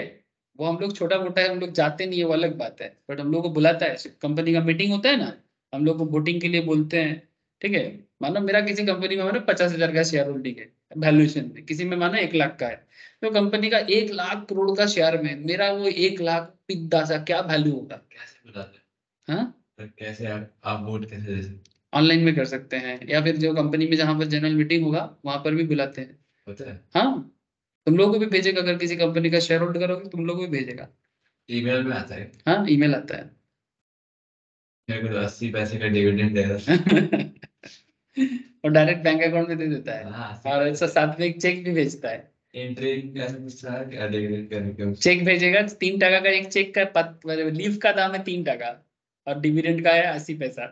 कोई बात नहीं सर, आज 80 पैसा है, कल वही 80 करोड़ का आ जाएगा, है ना। ऐसे ही तो होता है सर, स्टार्ट तो छोटा मोटा ही होता है, पर एक दिन देखना 80 करोड़ आ गया, फिर देखो ये मुस्कुरा रहा है, जैसे मैं कोई ख्याली पुलाव बना रहा हूँ, ऐसे थोड़ी है। आज आज जो बड़ा पेड़ बन गया, एक टाइम तो था ना, वो छोटा सा पिद्दा सा ही तो था कभी। ये जो इतना बड़ा बड़ा पेड़ जो दिख रहा है, कभी इतना बड़ा था क्या? धीरे धीरे बढ़ गया इतना, आप लोग भी बढ़ जाओगे, उसमें क्या है। तो partnership firm can not enter into contract in its name, ठीक है, क्योंकि वो हमेशा उनके पार्टनर के से ही पहचान है उसका, उसका खुद का पहचान इस तरह से नहीं है। सेपरेट लीगल एंटिटी, ये तो बार बार बोल रहा हूँ, एलएलपी है सेपरेट लीगल एंटिटी, मैंने उसका अलग ही एक सेपरेट लीगल पहचान है। एंटिटी माने किसी इंस्टीट्यूशन या किसी चीज को एंटिटी कहते हैं, कंपनी को, है ना। तो सेपरेट लीगल और लॉ में उसका अलग पहचान है, जो कंपनी का होता है, वो एक कंपनी का पहचान एलएलपी को है। Partnership firm has no separate legal status apart from its partner, partner से अलग कर दो पार्टनरशिप खत्म, पार्टनर से अलग कर दो पार्टनरशिप खत्म। और जैसे वो किसी किसी वो सुपर पावर का जो मूवीज वगैरह होता है ना, हर किसी के अपने सुपर पावर रहता है ना, हॉलीवुड मूवीज में, उससे वो पावर छीन लो तो वो खत्म हो गया ना, होता है कि नहीं होता? ठीक है, जैसे रावण के पास ब्रह्मास्त्र था, ठीक है, राम जब रावण को मारने गया था, तो उसके पास ब्रह्मास्त्र था, तो रावण को एक वर था, एक मैंने एक मिला था इससे ब्रह्मा जी से और शिव जी से भी, कि ब्रह्मा से ये वर मिला था कि वो किसी राक्षस से या किसी देवता से कभी नहीं मरेगा, ठीक है। तो मनुष्य तो बहुत ही पतला सा इंसान है, इसका क्या दम है? तो रावण को ये पता नहीं था कि कोई इंसान उसको मार सकता है, राक्षस इतना पावरफुल है। देवता इतना पावरफुल है, वो नहीं मार सका तो ये बेचारा मैंने इंसान क्या कर लेगा। तो वो सोचा था कि कुछ नहीं होगा, और उसके पास ब्रह्मास्त्र भी था। उसका मैंने उसका जो वाइफ है रावण का, मंदोदरी, ठीक है, वो अच्छी थी, बहुत ही अच्छी थी, ठीक है। तो उन्होंने जाके बोल दिया कि कहाँ है, क्या बोले चलो। हाँ, तो मंदोदरी को पता था, तो भाई भाई को बोला कौन, मंदोदरी को तो पता है ना कि रावण के कहाँ पर रखा हुआ है वो सीक्रेट, वो बाण, किस तरह से वो मरेगा, ठीक है। तो वो छीन लो तो रावण और कुछ नहीं रहा, ऐसा ही बात है। हाँ, घर का, इसीलिए बोलता है घर का बेटी लंका, और विभीषण को बोलता है, जो भी हो। समझ गए सर, पार्टनर को अलग कर दो, पार्टनरशिप और कुछ भी नहीं। पार्टनर को अलग कर दो, पार्टनरशिप और कुछ भी नहीं है। तो इसीलिए पार्टनरशिप का कोई अलग पहचान नहीं हो जाता है बिना एक्सेप्ट पार्टनर, ठीक है। जब तक पार्टनर है तब तक पार्टनरशिप है, पार्टनरशिप, लेकिन देखो पार्टनर नहीं रहेगा फिर भी एलएलपी का पहचान रहेगा। ये कल मेरा एक कंपनी का, मैं वो मेरा वेबसाइट में थोड़ा दिक्कत हुआ है, पता नहीं क्या हो गया मुझे, टाइम मिलेगा तो मैं बैठूंगा। एक कंपनी है, मैं ढूंढ रहा हूँ कि बोलते हैं मेरा डोमेन इसके पास है। मैं लिया था किसी एक कंपनी से, पर बता रहे इसके पास, और इसका नाम है कंपनी का क्या, एंड्योरेंस टेक्नोलॉजी एलएलपी, ठीक है। मैं समझ ही नहीं पा रहा कि कहाँ से आगे एंड्योरेंस टेक्नोलॉजी एलएलपी, नाम के बाद ना लिखा रहता है, ये देखो, एंड्योरेंस डोमेन टेक्नोलॉजी एलएलपी, देख रहे हैं सर, ये एलएलपी वर्ड, ये देखो। तो होगा कोई कंपनी जिसका डोमेन होस्टिंग का बिजनेस है, ठीक है, तो नाम के पीछे क्या लिखा है, एलएलपी लिखा है। मेरा डोमेन के बारे में नहीं बता रहा हूँ मैं आपको, एलएलपी का पहचान दिखाने के लिए बता रहा हूँ। ये मेरा डोमेन में कुछ दिक्कत है वेबसाइट के, तो मैं कल रात को देख रहा कि अचानक से वेबसाइट चल नहीं रहा है, मैं क्या हुआ, फिर मैं थोड़ा गूगल किया, फिर मेरा डोमेन किसके पास है ये थोड़ा ढूंढ रहा था। जिस कंपनी को मैं खरीदा था उसको मैं मैसेज कर रहा हूँ, बोल रहे सर ये मेरे पास, हमारे पास नहीं है, मुझे ऐसे कैसे। फिर वो मेरे को एक लिंक दे के बोलता है कि सर आपका डोमेन इसके पास है, ये कंपनी के नाम पे। बोला कि ये कंपनी की तो मैं कभी पता ही नहीं, इसके पास तो मैं डोमेन खरीदा ही नहीं था। फिर पता चला कि गूगल के साथ इनका कुछ कनेक्शन है, ठीक है, और मेरा वेबसाइट होस्टिंग किया हुआ है गूगल क्लाउड में।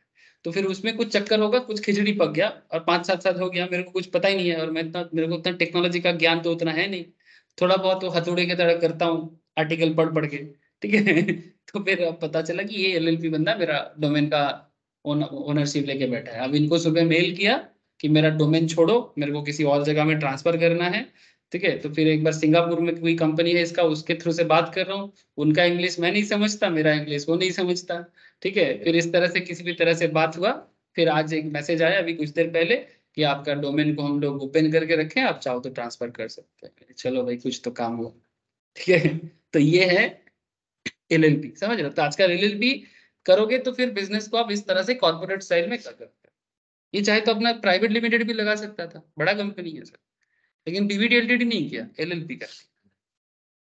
बात समझने के लिए बता रहा हूँ मैं, मेरा और कोई इरादा नहीं है सर। प्रैक्टिकली जैसे जैसे आप कुछ ना कुछ करते जाओगे ना, आप सब हर चीज के साथ जैसे रूबरू होते जाओगे, मतलब आंखों देखी होते जाओगे ना, आप हर चीज को ना फील कर सकते हो।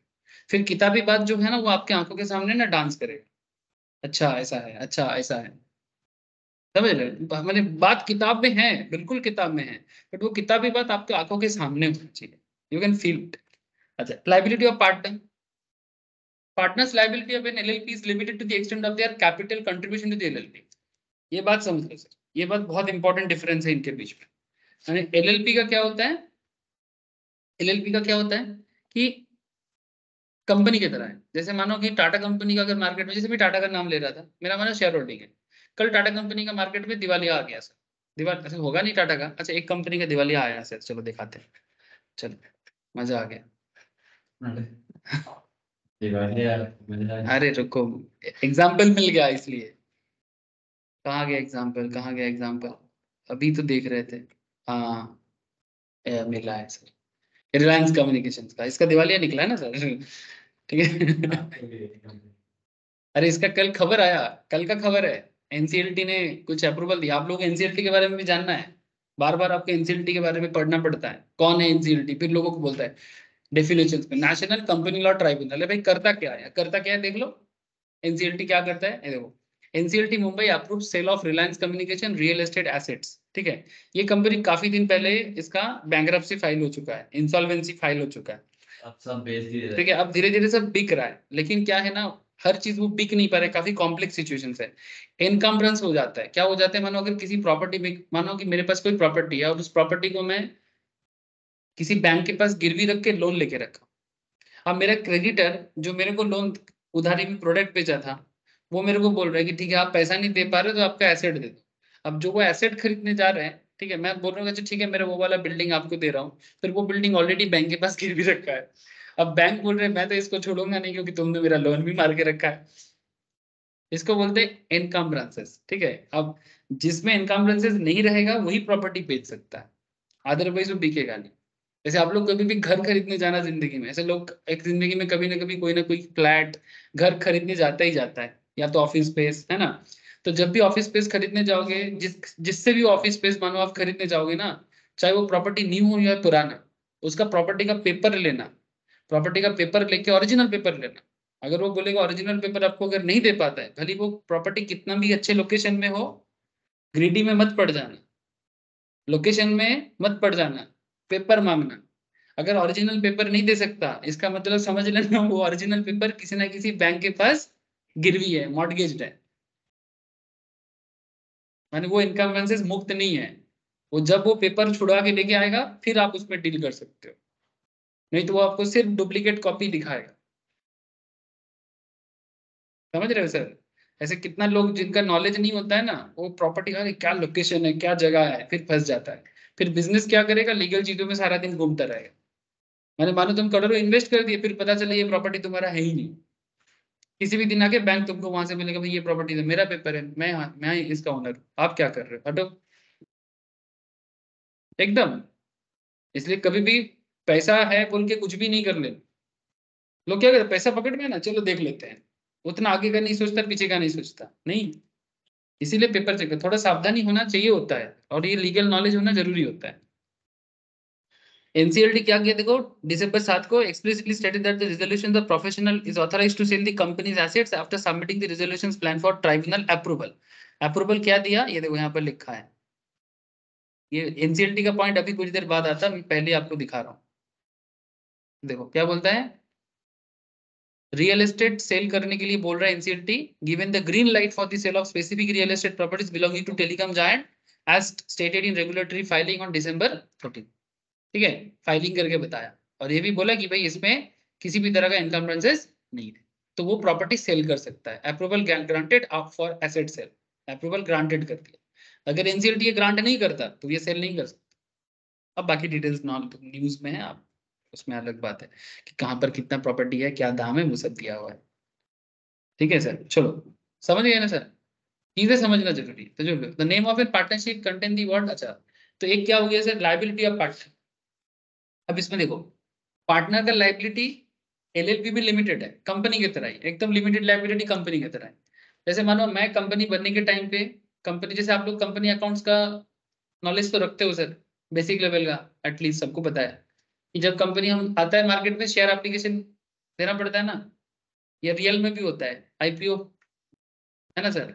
तो जब भी कंपनी आता है बोलेगा भाई एप्लीकेशन में आजकल देखो ओरिजिनल ये मार्केट में तो आईपीओ में जब आता है सारा पैसा दे देना पड़ता है, लेकिन सेकेंडरी मार्केट में, सेकेंडरी मार्केट माने कंपनी एक बार आने के बाद इंटरनली भी कई बार फंड इकट्ठा करता है, तब आप लोग जो किताबी करते हो ना वैसा सिस्टम होता है। यानी कंपनी बोलेगा हाँ एप्लीकेशन में 2 टका दो, अलॉटमेंट में 3 टका दो, first call, second call, final call, फिर अगर कुछ मार्क मैंने आपका पेमेंट बाकी रहेगा तो कंपनी एक टाइम देगा, फिर फॉरफिट कर देगा।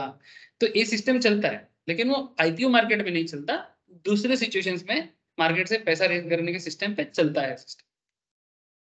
तो आपको मानो कंपनी ने बोला कि भाई हमारा शेयर का दाम है 12 टका करके, और 1 लाख कंपनी का शेयर आप लेना चाहते हो। आप 12 में से एप्लीकेशन का दे दिया, अलॉटमेंट का 3 टका दे दिया, फर्स्ट कॉल का मानो 4 टका दे दिया, 4 3 7 2 9, 9 टका आपने दे दिया। तो मतलब आपने 9 लाख कंपनी को पे कर दिया, अभी भी 3 लाख आपका बाकी है, जो आपने कंपनी का शेयर खरीदने के टाइम पे, मैंने कंपनी ने जब इशू किया था उस टाइम में आपने कंपनी को वादा किया था। ठीक है, मैंने बेसिकली कंपनी का एक सिस्टम था और आपने उसी चीज पे साइन भी किया था कि हाँ मैं एप्लीकेशन को, तभी आपका एप्लीकेशन एक्सेप्ट होगा जब आप ये वादा करो। सिंपल बात है। तो उसने एप्लीकेशन में साइन कर दिया और ये भी बोल दे कि बाकी जो ड्यू अमाउंट है वो मैं टाइम में पे करूँ। लेकिन जब टाइम आया और ड्यू अमाउंट पे नहीं कर रहे, अब मानो कंपनी किसी हालत में लिक्विडेशन में जा रहा है, मैंने एलएलपी किसी हालत में लिक्विडेशन में जा रहा है, मैंने कंपनी एलएलपी को बंद करना है, मार्केट में लोन मैंने काफी लोन हो चुका है, इंसॉल्वेंसी फाइल हो चुका है। अच्छा, जब ऐसे हालत होगा कंपनी अपने मेंबर से ही तो बोलेगा कि भाई तुम्हारा पैसा बाकी है दो, लेकिन उतना ही मांग सकता है जितना लाइबिलिटी है, यानी उसका 3% लाइबिलिटी है अभी भी, मैंने 3 × 1 लाख करके जितना होता है इतना ही मांग सकता है, एक्स्ट्रा नहीं मांग सकता। एक्स्ट्रा नहीं, क्योंकि 12 लाख का उसका टोटल ऑब्लिगेशन कितना था, 12 लाख, उसमें से 9 लाख पहले से देके रखा है, अब 3 लाख उसका बाकी है ड्यू अमाउंट, यही ड्यू अमाउंट को क्लेम कंपनी कर सकता है अपने मेंबर से, एक पैसा एक्स्ट्रा नहीं कर सकता। And this is the benefit of limited liability. Normal partnership में क्या है कि अगर 12 लाख देना था, मानो बैंक से लोन लिया था, 12 लाख लिया था और लोन नहीं रिपे कर पा रहा है, बैंक आके आपका पर्सनल प्रॉपर्टी में सबसे पहले हाथ मारेगा। कोई जगह नहीं है, नहीं है बिजनेस का मैटर है, नहीं आप बोल नहीं सकते, क्योंकि वो सेपरेट लीगल नहीं है ना। ये देखो क्या लिखता है, पार्टनर्स लायबिलिटी और एक पार्टनरशिप हमेशा अनलिमिटेड लायबिलिटी, और अनलिमिटेड लायबिलिटी का यही मतलब होता है कि जब मार्केट में कोई भी लीगलिटी आएगा, लायबिलिटी आएगा, पूरा का पूरा पैसा देना पड़ेगा। और कहां से देगा, आपका पर्सनल प्रॉपर्टी को बेच के देना पड़ेगा, कोई उपाय नहीं है। तो ये एक सबसे बड़ा एडवांटेज है एलएलपी बनाने का, कि कम से कम आपका घर तो बच जाएगा। माने अगर कोई बैंक अगर किसी को लोन दे देता है, मानो कोई बैंक अगर किसी को लोन दे देता है, वो बैंक का गलती है, बैंक समझे। बैंक अगर कंपनी का एसेट चेक ना करके दे दिया, जैसे यस बैंक का ऐसा केस हुआ था, तो दिवाला निकल के क्यों दिवाला निकला, क्योंकि उसने जो इतना पैसा लोन दिया था, किसको दिया था, ये जो रिलायंस कम्युनिकेशन है इसको दिया था, जिसका दिवाला निकला हुआ है अभी देख रहे थे, जी को दिया था। जी का भी हालत बहुत खराब है, एक्सेप्ट कुछ पार्ट छोड़ के, मैक्सिमम जी का, जो जी मीडिया का हालत बहुत खराब है। ये किडजी वगैरह सब बंद हो गया ना अभी, क्यों, क्योंकि वो चला नहीं पा रहा है सर, वो हालत खराब है बहुत, जी का बहुत सारा, डिश टीवी वो भी जी का ही है, वो सब खराब हालत में है। डिश टीवी चलता है आजकल, बहुत हालत, वो बैंकरप्सी फाइल हो चुका है, काफी मुद्दा है उसका।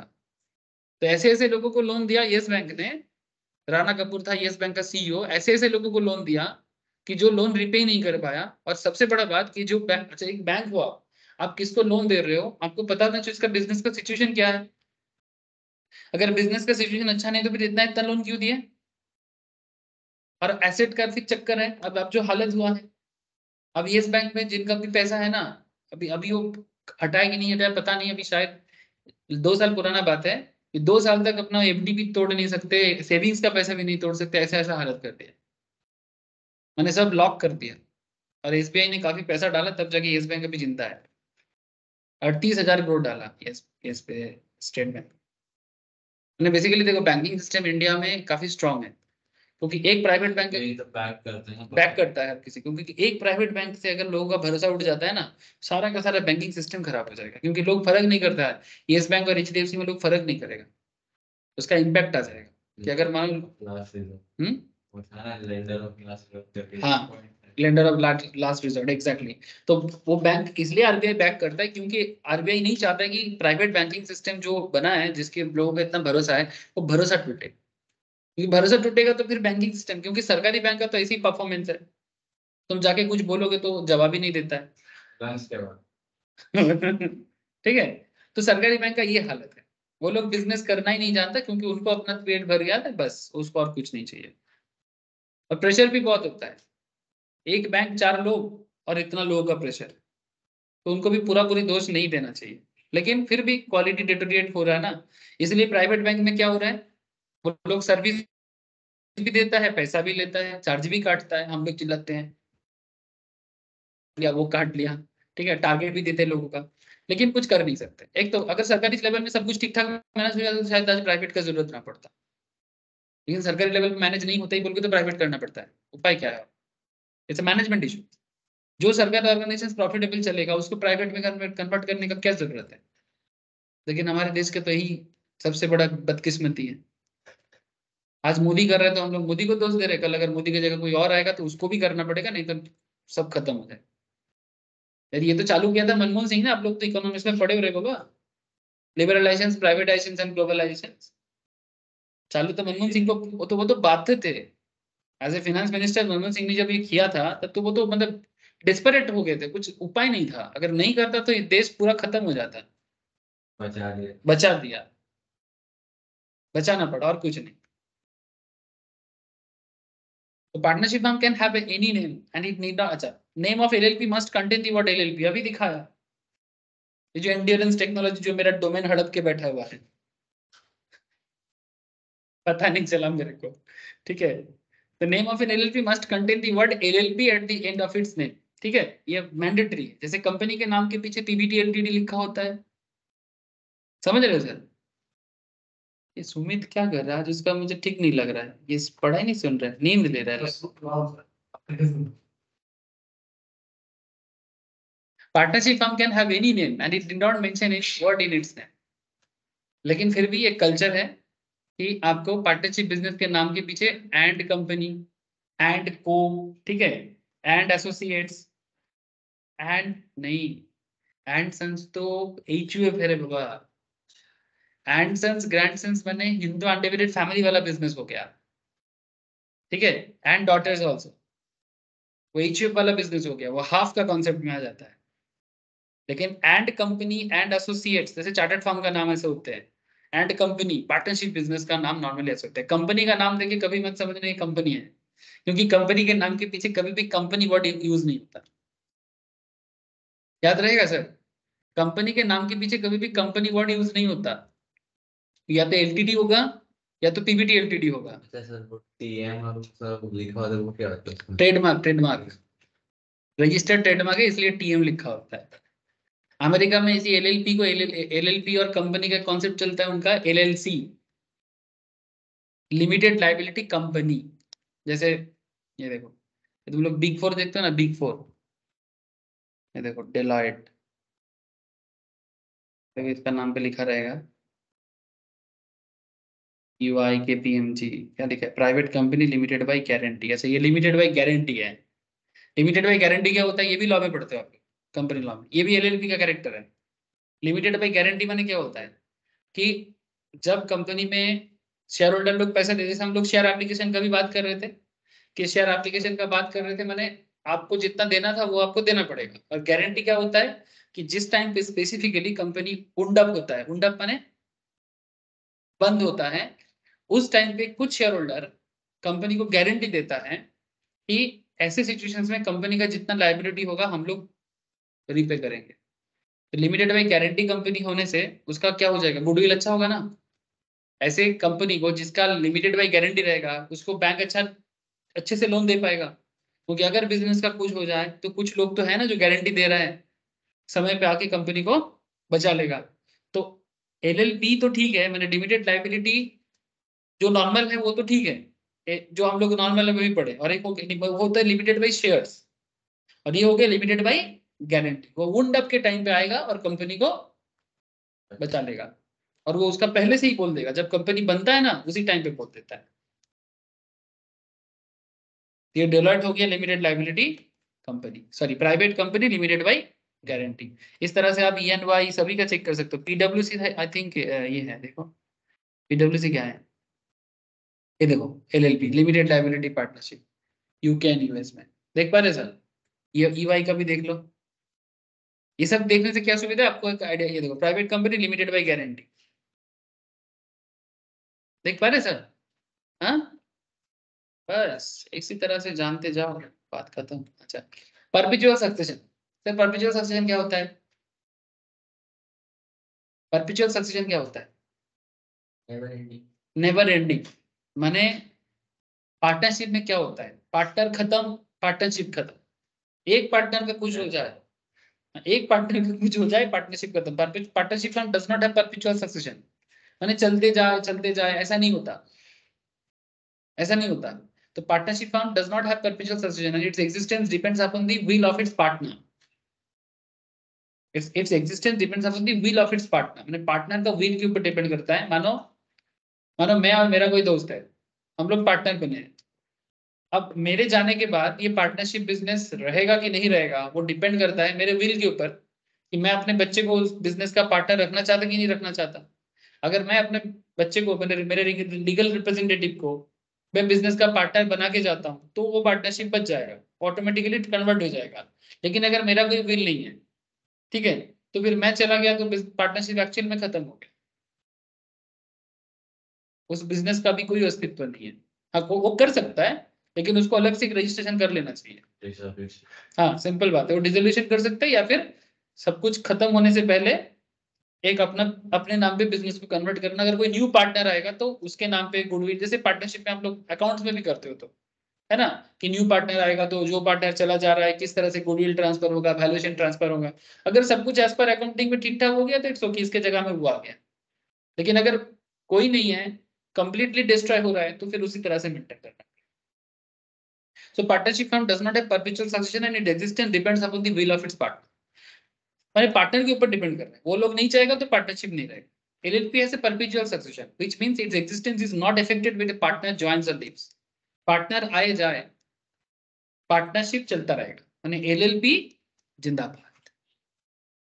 जिंदाबाद ही बोलेंगे ना. बचपन में जब CPM का मिছিল होता था ना पश्चिम बंगाल में, कम्युनिस्ट पार्टी का, ठीक है, तो रास्ते में मानो लोग ना ऐसे, आप लोग शायद उतना नहीं देखे होंगे क्योंकि आप लोग तो बड़े हो रहे हो टीएमसी जमाने में. मेरा बड़ा हुआ है CPM जमाने में. तो रास्ते से जाएगा ऐसे जिंदाबाद जिंदाबाद, ऐसा स्लोगन देगा, ठीक है. हाँ ऐसे ही करता था. लोग डर जाओगे तो मैं ऐसा ना, मैं भी, मेरे को ना बड़ा मजा आता था, मैं एकदम सामने चला जाता. लाल झंडा लेते हैं वो लोग कम्युनिस्ट वाले, ठीक है, जिंदाबाद जिंदाबाद. और मैं भी ना कुछ भी एक लाठी वगैरह नीचे पड़ा रहेगा ना उसको लेके जिंदाबाद जिंदाबाद. लेकिन कम्युनिस्ट लोगों का इतना डर था लोगों को, ठीक है, इतना लोगों को डर था कम्युनिस्ट लोगों का कि जब भी उसका मिছিল आता था, जो भी, मानो कि मैं बच्चा हूँ, मेरे को एक तो मुंह दबा के मेरे को घर पे लिखा जाता है, क्या हुआ जिंदाबाद ही तो कर रहे थे. नहीं बाबा नहीं, जैसे कोई, मैंने राजनीति का कोई मिছিল नहीं जा रहा, जैसे कोई डॉन लोग जा रहे. इतना दबदबा है कम्युनिस्ट लोगों का. मैं था एक जमाने में, डरता था CPM का मिছিল आ रहा है, चुप हो जा. अभी CPM ही गायब हो गया. इतना डर पैदा ना करो कि लोग आपको सहन ना कर पाए. यही सबसे बड़ा गलती कम्युनिस्ट लोगों ने किया है. डरा के कितना दिन चल सकते, कभी ना कभी तो चल दिया सर, कितना 34 साल ये डरा के चला है बहुत डर. हाँ ज्योति बासु, ऐसा ना बोल, बहुत फैन फॉलोइंग है ज्योति बासु का कोलकाता में.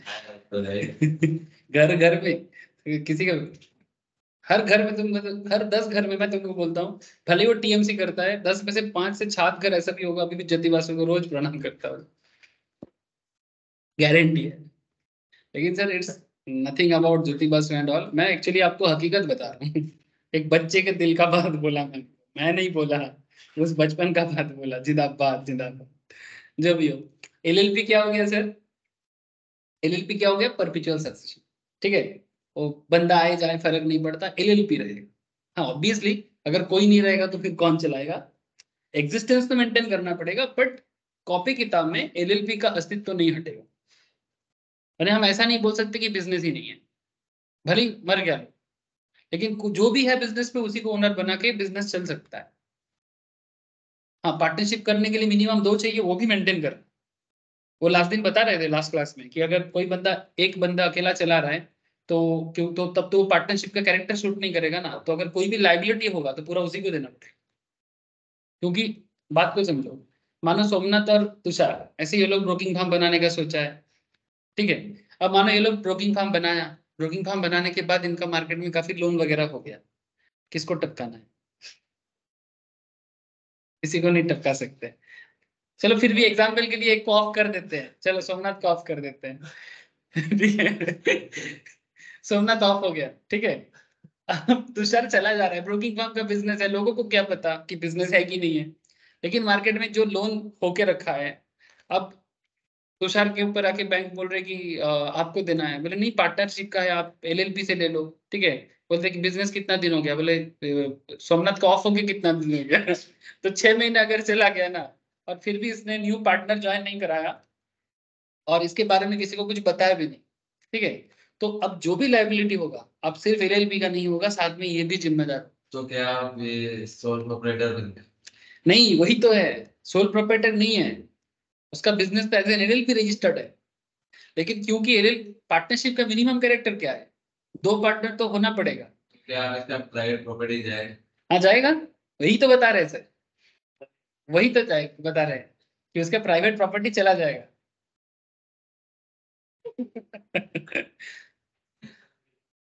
यही बात लास्ट क्लास में पढ़े थे सर, ठीक है। मैंने उसका जो बेस कैरेक्टर है उसको चेंज नहीं करा। 6 महीना तक ठीक ठाक है, लेकिन 6 महीने बाद भी आप चला जा रहे हो क्योंकि सब कुछ तो ठीक ठाक चल रहा है, लेकिन कैरेक्टर में डिस्टर्ब हो गया एलएलपी का, उसको ठीक करना है। नहीं ठीक करोगे तो फिर सारा लाइबिलिटी, अगर गड़बड़ हो जाता है तो फिर लाइबिलिटी उसके ऊपर आ जाएगा। सब कुछ ठीक ठाक चल रहा है तो कोई दिक्कत नहीं है, लेकिन प्रॉब्लम तो ठीक चलने में तो कभी भी कोई दिक्कत नहीं होता, जब गड़बड़ होता है तभी तो दिक्कत आता है। ऐसे एलएलपी के बारे में, no limit of maximum partner in an LLP, maximum number of partner in partnership form is limited to 100 partners, minimum 2, maximum 100 तक पार्टनरशिप जा सकता है।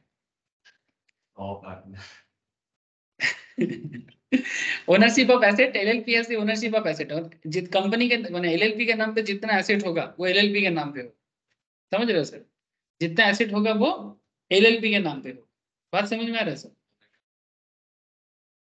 ठीक है, बिजनेस के नाम पे होगा, पार्टनर के नाम पे नहीं होगा sir, which are independent of partners, no partners own the asset of the LLP, ये बात बहुत इंपॉर्टेंट है।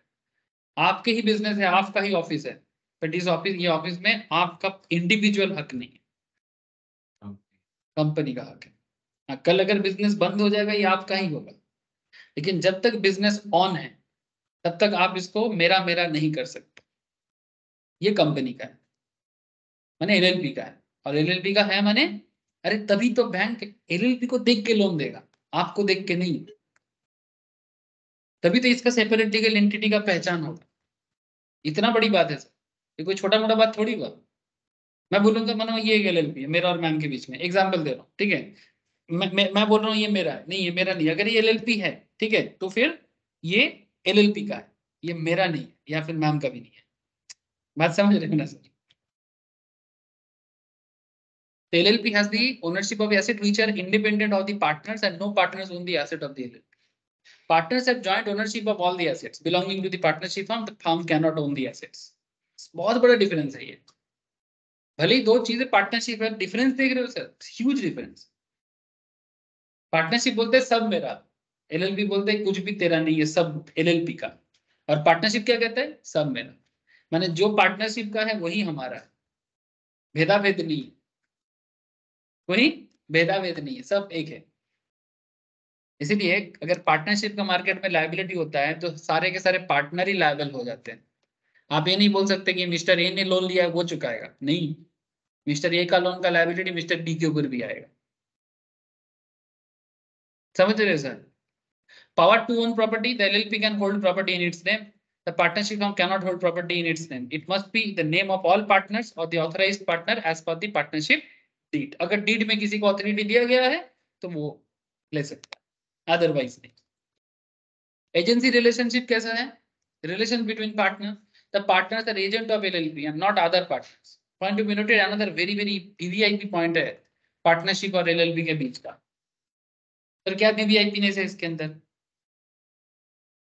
देखो सर, देखो क्या देख रहा है,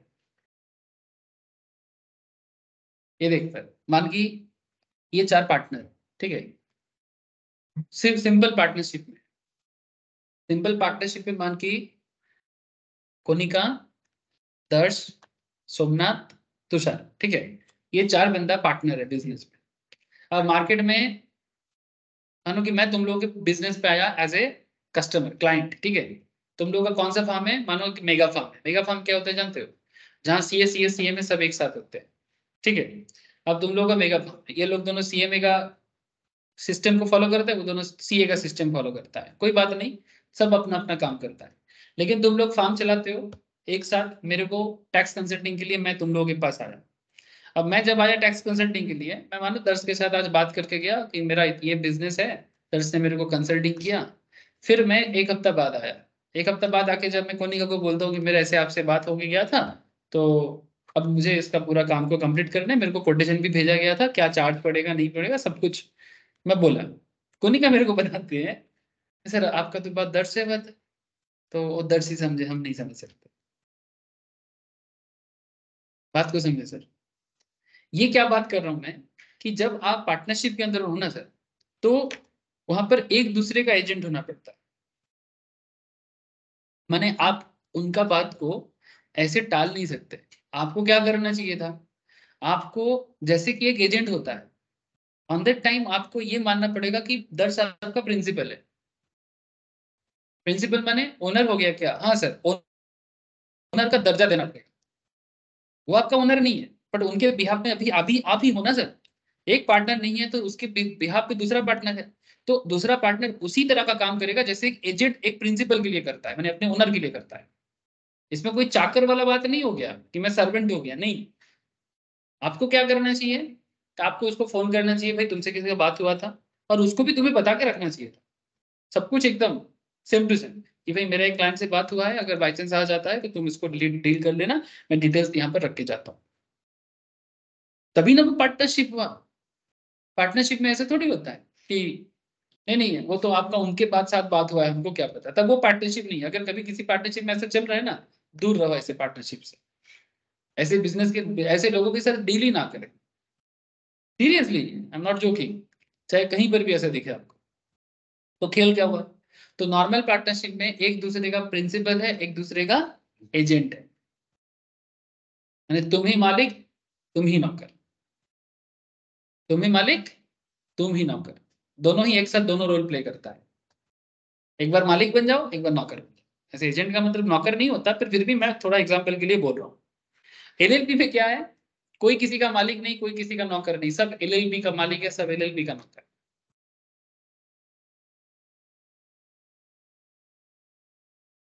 LLP is like a god. LLP को भगवान का दर्जा दे दो, समझ में आ जाएगा। तरफ से सब भगवान की तरफ से काम करेगा, सब ऊपर वाला की तरफ से काम करेगा, कोई किसी के लिए काम नहीं करेगा। कुछ समझे कि नहीं, खेल किसे बदल रहे समझे। इसमें कोई किसी को जवाब देने के लिए रेडी नहीं है, लेकिन सब एलएलपी को जवाब सबको देना है। बात तो वही है, एलएलपी को जवाब देगा तो सबको जवाब मिल जाएगा, सबको उसका पता लग जाएगा। ठीक है, इसलिए कहते हैं नॉर्मल फैमिली में जब कोई डिस्प्यूट होता है, देखना हम लोग इंडियन सोसाइटी में जो जो भी धर्म पालन करता हूँ ना, भगवान अल्लाह ईश्वर इसी का दोहा देता है। ऐसा कर रहे हैं ना, भगवान तेरे को छोड़ेगा। ठीक है, ये नहीं बोलते कि मैं तेरे को नहीं छोड़ूंगा। ठीक है, देख रहे हैं ऐसे ही होता है, अल्लाह तुमको माफ नहीं करेगा, बोलते हैं कि नहीं बोलते। तो मतलब ऐसे में तो मैं तुमको माफ नहीं करेगा नहीं बोलता है बोलते हैं अल्लाह तुमको माफ नहीं करेगा, भगवान तुमको नहीं माफ करेगा। मैंने अब समझा। ठीक है, तो वही बात हो गया एलएलपी वाला बात। ठीक है, एलएलपी में अल्टीमेटली वो उस जगह का उनको उस तरह का दर्जा दे गया कि भाई सबको एलएलपी के सामने जवाबदेही करना। याद रहेगा सर, ऐसे और कैसे भूल सकता है कोई। The partners and agents of the LLP are not other partners. ठीक है, वो शाहरुख खान का एक डायलॉग याद आ गया। सर कौन सा डायलॉग, कुछ कुछ होता है देखे हो, हाँ कुछ कुछ होता है में रानी मुखर्जी मेन हीरोइन था ना, तो रानी मुखर्जी के सामने एक रोमांटिक एक सीन चल रहा है, उसमें वैसा सीन नहीं है बाबा, आप लोग जैसे सोच रहे हो, एक बड़ा स्वीट सा सीन है। उसमें क्या कर रहे हैं वो, रानी मुखर्जी के सामने रात को छुप छुप के उसके दरवाजे में नॉक करता है, और उसको एक फूल देने जाते हैं, और फिर सीढ़ी लगा के, फिर फूल देने के बाद बोलते हैं कि मेरा सर सिर्फ दो ही औरत के सामने झुकता है, एक दुर्गा माता के सामने, एक अपनी माता के सामने, और फिर जिसको प्रपोज कर रहे हैं उसके सामने झुकाया। ठीक है, ये था वो सीन। ठीक है तो यहाँ पर भी बात कुछ वैसा ही हो जाएगा कि मेरा सर मैंने, यहाँ पर बात कैसा हो जा रहा है कि पार्टनर बोलेगा कि हमारा सर सिर्फ एलएलपी के सामने ही झुकेगा,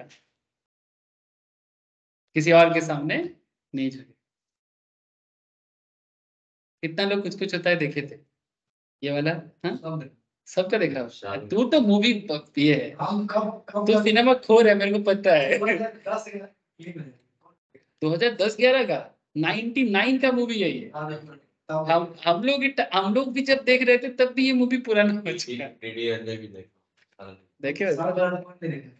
नहीं ठीक है, कोई बात नहीं, सबने नहीं देखा। पीछे देखो तो क्रिश तो बिल्कुल नहीं देखा। देखा तब देखा सर। हम क्रिश को देख के तो लगता नहीं कि वो कुछ कुछ होता है देखेगा बोल के। क्या दुख है इसका, 3 महीने से एक मूवी नहीं देखा। मैं मूवी का बहुत शौकीन हूं, देखने जाता हूं एक दो। देखने जाता है। 6 तारीख को देखी। नेक्स्ट टाइम वो शाहरुख खान का आ रहा है।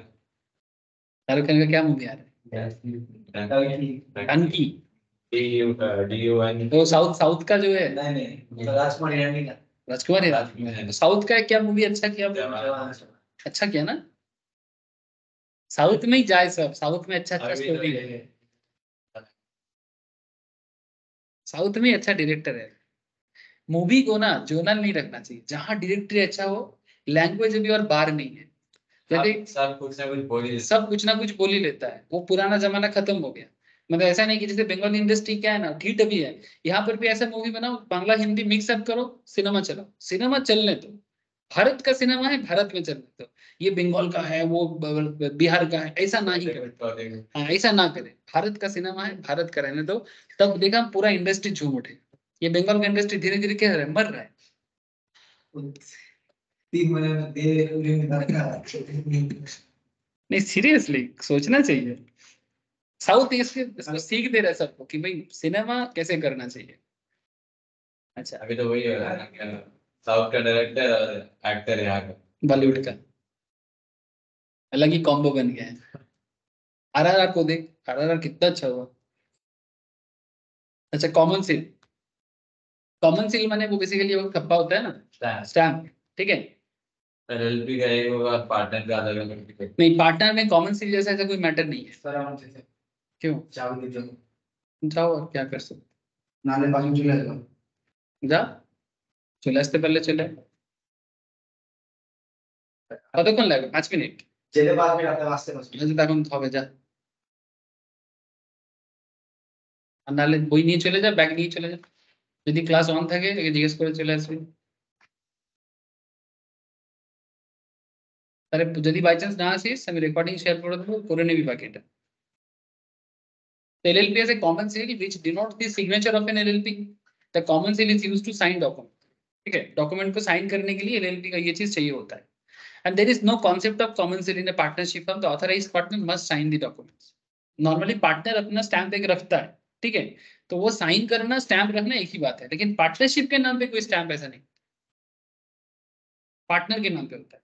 जैसे आप लोग जब CA में क्वालिफाइड होकर लाइसेंस ले लोगे ना, प्रैक्टिसिंग, आप लोग भी ऐसे एक स्टैंप मार के साइन कर सकते हो और रिपोर्ट को फाइल कर सकते हो।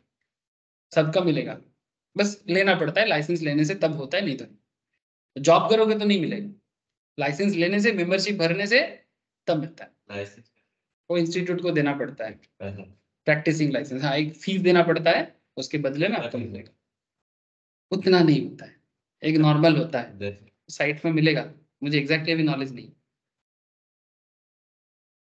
वो तो पास करने के बाद पास करने के बाद पहले जॉब वॉब कर लो उसके बाद। अच्छा, डेजिग्नेटेड पार्टनर जो होते हैं ना, उनको एक DPIN मिलता है, डेजिग्नेटेड पार्टनर आइडेंटिफिकेशन नंबर, या DPIN, डिजिटल सिग्नेचर सर्टिफिकेट। इसके बारे में क्या है, LLP का ऐसा होता है, each designated partner of an LLP is required to have a DPIN before being appointed as a designated partner. They also need to have a DSC for signing documents digitally. ठीक है, digital sign करने के लिए उनको चाहिए। But designated partner में partnership firm are not required to obtain DPIN और DSC as such, not necessary. Administration के बारे में कहता है, the designated partner are responsible for administrating and managing the day-to-day business and other statutory compliance of LLP. और partnership के case में बोलता है, the business of the partnership firm there is no requirement to appoint managerial person. और ऐसा कोई managerial person की जरूरत नहीं है, पार्टनर ही खुद अपना काम कर सकता है। पर यहाँ पर डेजिग्नेटेड पार्टनर जो काम करने का जिम्मा उठा रहे हो, LLP के बिहाफ में काम कर सकता है डे टू डे मैटर के लिए। मैंने जैसे कंपनी में होता है ना CEO CFO टाइप, वैसी तरह का यहाँ पर एक होता है। फॉरेन नेशनल्स के बारे में क्या कहते हैं sir? Foreign nationals can form an LLP along with an Indian resident as partner. Foreign national यहाँ पर LLP बना सकते हैं, पर इंडियन नेशनल के साथ मिलके। Foreign national can not form partnership in India. समझ में आ रहा है? बेसिक डिफरेंस समझ पा रहे हो ना sir? Audit of accounts, audit of accounts के बारे में मैंने ये जो बिजनेस का जो अकाउंट्स है इसका ऑडिट के बारे में कहता है all LLP except those having a turnover below 40 lakh, जिसका टर्नओवर 40 लाख से नीचे है, contribution below rupees 45 lakh in a financial year, माने 40 लाख और contribution below rupees 25 lakh. Contribution माने बेसिकली सेल्स से जब वेरिएबल कॉस्ट को माइनस किया जाता है तो कंट्रीब्यूशन बनता है, ठीक है? ये एक सिंपल फाइनेंशियल कैलकुलेशन है। Sales less variable cost equals to contribution, मैंने डेली का खर्चा को माइनस करके जो मिलता है, मान लो तुम्हारा हर दिन का सेल है उसमें से डेली खर्चा को निकालो, ऐसे हर मंथ का हर साल का ऐसा हो जाएगा। तो सेल से जब भी तुम वेरिएबल कॉस्ट को लेस करोगे तुमको कंट्रीब्यूशन मिलता है, कंट्रीब्यूशन से जब तुम फिक्स कॉस्ट को माइनस करोगे ना तुमको प्रॉफिट मिलता है, या फिर इसको तुम ईबीआईटी बोल सकते हो, इसको तुम ईबीआईटी बोल सकते हो, EBIT earning before interest and tax. Don't worry, जब हम लोग फाइनेंशियल मैनेजमेंट पढ़ेंगे या कॉस्टिंग पढ़ेंगे, ठीक है, तब आपको ये सब चीजों के बारे में बहुत बात हो। बेसिकली ये सब मैनेजमेंट अकाउंटिंग या कॉस्टिंग या फिर फाइनेंशियल मैनेजमेंट का टॉपिक है, प्रॉफिट बिफोर टैक्स, एक ही चीज है, ई के जगह पी यूज कर रहे हैं, एक ही चीज है, पीबीआईटी या प्रॉफिट, ईबीआईटी, पैट या ईएटी दोनों बोलते हैं, समझ रहे हो सर? डोंट वरी, अभी इसको एक्स्ट्रा लोड मत लो, बस इतना समझो कि 40 लाख दिया है टर्नओवर के लिए और कंट्रीब्यूशन के बारे में बोला है 25 लाख। टर्नओवर मैंने सेल हो गया इसलिए सेल का वैल्यू ज्यादा दिया है और कंट्रीब्यूशन वैल्यू कम दिया है क्योंकि वो वेरिएबल कॉस्ट माइनस होके मिलेगा ना, समझे कि नहीं सर? तो एलएलपी अगर उसका टर्नओवर बिलो 40 लाख या कंट्रीब्यूशन बिलो 25 लाख है in a financial year are required to get their accounts audited annually according to the provisions of the LLP. किसको करना audit? Practising chartered, chartered firm या चार्टर्ड अकाउंटेंट जो practice करते हैं उनसे करवाना है, या फिर बिग फोर भी कर सकते हैं, ठीक है? ये ऑडिट मास्टर, ये फाइनेंशियल ऑडिट का बात हो रहा है, इसी ऑडिट का सबसे ज्यादा काम चलता है। सीएस ऑडिट भी एक होता है, सेक्रेटरियल ऑडिट या फिर कॉस्ट ऑडिट भी एक होता है, that's a different part. But जब भी नॉर्मल ऑडिट लोग करते हैं वो इस ऑडिट का बात करता है, चाहे वो इंडिविजुअल हो चाहे वो, जैसे पार्टनरशिप के केस में क्या बोला है, partnership firm must get their accounts audited as per the provisions of the income tax act. Income tax में एक 44A(b) का एक कॉन्सेप्ट चलता है, पढ़े हो ना सर आप लोग? नहीं पढ़े? मार खा भी नहीं पढ़े ये चीज, पीजीपीपी का सेक्शन है ये, पीजीपीपी का सेक्शन है। पीजीपीपी मैंने profits and gains in business and profession, income tax का एक एरिया होता है जिसमें इनकम टैक्स को ऑडिट करवाना पड़ता है। जिनको जरूरत नहीं है अभी उतना लोड मत लो, बस जानो कि इनकम टैक्स का ऑडिट क्या है। ये ऑडिट भी सीए ही कर सकता है, इस ऑडिट का परमिशन के लिए भी सीएमए को या सीएस को राइट नहीं मिला अभी। बहुत लड़ाई लड़ता है सीएस और सीएमए कि जितना हक सीए को है सारा हक उन्हें भी दे दो, ठीक है? लेकिन गवर्नमेंट हर चीज का अभी तक थोड़ा लॉबी भी है, तो वो अलग ही लेवल का कंपटीशन है सर, अब उसमें मैं बात नहीं कर सकता ज्यादा, लेकिन इतना मैं आपको बोलूंगा इसको लेके एक चलता है, मैंने फैटर्निटी में चलता है, लेकिन सबका अपना अपना जगह है। आप लोग ये मत समझना कि सब तो सीए लेके चला गया तो सीए में सीएस को क्या मिलेगा, नहीं सर, उनका भी अलग जगह बहुत है काम करने का, सो डोंट वरी। लेकिन नॉर्मल पार्टनरशिप बिजनेस को 44A(b) में ऑडिट करना। अच्छा, 44A(b) में ऑडिट एक्चुअली उनको करना पड़ता है जिनका बिजनेस का टर्नओवर 1 करोड़ क्रॉस करता है। कंपनी के केस में ऑडिट मैंडेटरी है, लेकिन अगर आप पार्टनरशिप बिजनेस हो तो क्या आपका बिजनेस का टर्नओवर सालाना 1 करोड़ क्रॉस करता है? टर्नओवर के केस में 1 करोड़, और अगर नॉर्मल सर्विस बिजनेस है तब तो वो टर्नओवर नहीं करेगा, सर्विस बिजनेस रिसीव करता है। जैसे मानो जब कोई प्रोडक्ट वगैरह बेचता है वो टर्नओवर करेगा, लेकिन जब कोई सर्विस देता है तो थोड़ी ना टर्नओवर करेगा। सर्विस जैसे आप पढ़ाते हैं, हाँ एग्जैक्टली, जो चार्टर्ड फार्म अपना क्लाइंट सर्विस दे रहा है, ठीक है, या फिर जो डॉक्टर, ठीक है, फीस लेके एक कर रहा है, इस तरह का कोई भी सर्विस बिजनेस उसमें रिसीप्ट होता है, उसको टर्नओवर नहीं बोलते, ग्रॉस रिसीप्ट। ग्रॉस रिसीप्ट के केस में अगर किसी का gross receipt greater than 50 lakh हो, किसी का अनम्यूट हो गया, किसका? ठीक है, 50 लाख क्रॉस करने से ऑडिट करना पड़ता है, तो ये ऑडिट उनके लिए लागू होता है। लेकिन एलएलपी के लिए टर्नओवर 40 लाख या 25 लाख क्रॉस करते ही करना पड़ेगा, और कंपनी होता तो नॉर्मल में ऐसे ही करना, ठीक है? मैंने आप समझ रहे हो कि एलएलपी को बेसिकली कंपनी के लिस्ट में ही तो डाला जाता है ना, तो थोड़ा बहुत तो चला ही गया, और थोड़ा चला जाता तो बोलता कि एलएलपी होने से ही ऑडिट करवाना पड़ेगा। डिसोल्यूशंस बंद करना है, LLP can be dissolved voluntarily और by order of the NCLT. अभी एनसीएलटी के बारे में बात कर रहे हैं, इसलिए पहले पहले बहुत कुछ बोल देता हूँ, नहीं तो बोलेगा सर एकदम लाइन बाय लाइन बोलो। हमेशा क्या लाइन बाय लाइन? एनसीएलटी मैंने नेशनल कंपनी लॉ ट्राइब्यूनल, जब कोई मैटर होता है कि बिजनेस में भी और वो बात नहीं है, बिजनेस में चलाना इच्छा नहीं कर रहा है या फिर लॉस हो चुका है, ठीक है, तो वो एनसीएलटी का परमिशन लेके बिजनेस को बंद कर सकता है। क्योंकि ऐसे आपका मन हुआ और आप बंद कर दिए, मैंने आप बोलोगे मेरी, बोलते हैं ना, जिसकी लाठी उसकी भैंस, या मेरी मुर्गी मैं कैसे भी काटूं, लोग बोलते हैं ना। लेकिन बात ऐसे नहीं है, आप जब किसी का पब्लिक का पैसा लेके काम करते हो और काफी सारे शेयर होल्डर का मैटर चलता है, आप अपने मर्जी से नहीं कर सकते। क्या पता बैंक का लोन मार के बैठ जा रहे हो घर पे, है ना, हो सकता है। एनसीएलटी परमिशन नहीं देगा ना, नहीं कर सकते। पार्टनरशिप फार्म में इतना लोचा नहीं है, लोचा माने झमेला। Partnership firm can be dissolved by an agreement between partners, court order, mutual consent of partner, insolvency of partners, कुछ भी चल सकता है। बहुत बड़ा केस हो, बड़ा बड़ा मैटर पे कोर्ट ऑर्डर आ जाता है, छोटा मोटा केस में म्यूचुअल कंसेंट पे, ठीक है। कुछ मैटर में झगड़ा होके क्या होता है नॉर्मल लोगों में, हम लोग नॉर्मल आम आदमी के बीच में क्या होता है, मैंने सोचा नहीं था तो मेरे को धोखा दे। फिर एक समय था दोनों फैमिली क्या हर साल टूर करता था, अब एक दूसरे का साया तक नहीं देखता है, ऐसा मार लिया। सोचा ही नहीं था, गाली गलौज करेगा मन ही मन में, डायरेक्ट तो बोल नहीं पाएगा, बूढ़ा हो गया है ना, 50-55 के साल में, और क्या गाली गलौज करेगा, बस देखेगा और बस मन ही मन में गुस्सा करेगा। कोर्ट ऑर्डर की जरूरत नहीं पड़ता है इस केस में, खत्म। अरेंजमेंट, कॉम्प्रोमाइज, अमलगमेशन, तो ये क्या चीज है? LLP can enter into compromise with its creditors और पार्टनर्स, माने जब कोई धार बाकी का मैटर हो, ठीक है, या फिर कभी बिजनेस को किसी और के साथ जोड़ना। एमलगमेट का मतलब क्या होता है? हाँ बोले सर। जॉइंट वेंचर, एमलगमेशन, ठीक है, ये बेसिकली जब दो बिजनेस जोड़ता है, ऐसे गाना है ना, दो दिल मिल रहे हैं मगर चुपके चुपके, यहाँ पर दो कंपनी या दो एलएलपी मिल सकता है, पर चुपके चुपके नहीं, सबको बोल के।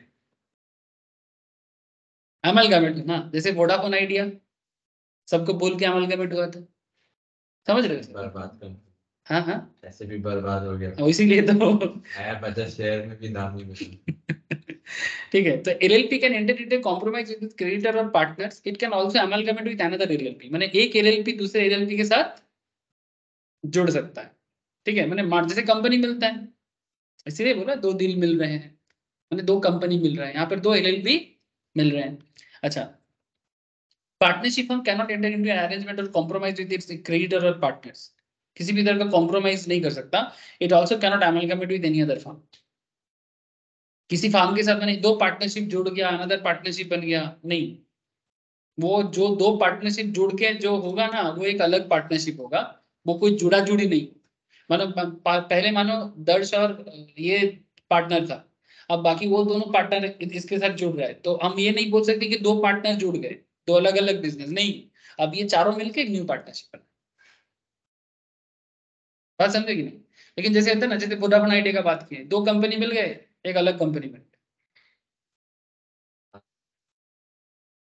ठीक है, उसको मार्जर बोलते हैं, अमलगमेट बोलते हैं, ठीक है, तो एलएलपी ऐसा कंपनी वाला फीलिंग है क्या? जरूरत पड़ने से, जैसे वोडाफोन आइडिया क्यों मार चुका, आइडिया देख रहा है मेरा भी उसका भी मार्केट ठीक नहीं है, वोडाफोन का तो इतना टैक्स का लाइबिलिटी हो चुका है, लॉस में जा चुका है, चलो भाई दो दोस्त मिलकर थोड़ा कोशिश करते हैं कि तुम भी मर गए, मैं मर रहा हूँ, मैं भी मर रहा हूँ, थोड़ा बचने का कोशिश करता हूँ, अगर जिंदा रह जाए तो, क्योंकि जियो और एयरटेल तो जीने नहीं दे रहा है, स्पेशली कहा जाए तो जियो जीने नहीं दे रहा है। एयरटेल भी तो गया है, एयरटेल, एयरटेल के पास एसेट है। हाई स्पीड, ऐसे तो हाई स्पीड के नाम पे उल्लू बनाता है, मेरा सिम तो आधा चलता है। नहीं है, ये लोग दिक्कत क्या कि हम लोग जियो को, हम लोग सोचते हैं, कुछ लोग ऐसे होते हैं कम्युनिस्ट मेंटल, देखा मोदी तो सब पैसा रिलायंस को दे दे रहा है, एयरटेल एयरटेल तो इतना पुराना कंपनी वो भी चला नहीं पा रहा है रिलायंस के सामने। अरे बुद्धू, जब दुनिया टेक्नोलॉजिकली डेवलप कर रहा है, जो बंदा टेक्नोलॉजी में टाइम पे इन्वेस्ट करेगा उसी का ना बिजनेस चलेगा। तो एयरटेल को जब पैसा मिलता था, जियो तो तब था नहीं, जियो तो लास्ट 20 साल में तो था ही नहीं सर। तो जब पैसा कमाया था टेलीफोन नेटवर्किंग बिजनेस से, तो क्या जियो कमाया था? जियो तो दूसरे बिजनेस में था, तो इस बिजनेस में से जो पैसा आया उसका पैसा तो एयरटेल को ही मिला, वोडाफोन को ही मिला, आइडिया को ही मिला। तो तब ये लोग न्यू टेक्नोलॉजी पे इन्वेस्टमेंट ना करके बीएसएनएल का देखिए ना, 3G अभी 4G बीएसएनएल का अलग मुद्दा है, मैं प्राइवेट का बात कर रहा हूँ। बीएसएनएल का मुद्दा अलग है, क्यों है? क्योंकि वो गवर्नमेंट मैटर है, ठीक है, उसका अलग चीज है। टाइम से पीछे चलते हैं। हाँ, उसका अलग चीज है, उसको तुम छोड़ो, ठीक है। लेकिन एयरटेल के पास तो था, तो तुम जिस टाइम पे ये बोला, जियो बोला कि हम 4G लॉन्च करेंगे, तो मौका तो एयरटेल के पास पहले से था। तो तुम उस टाइम पे गाड़ी वाड़ी बना रहे थे, तो इन्वेस्ट नहीं होनी की।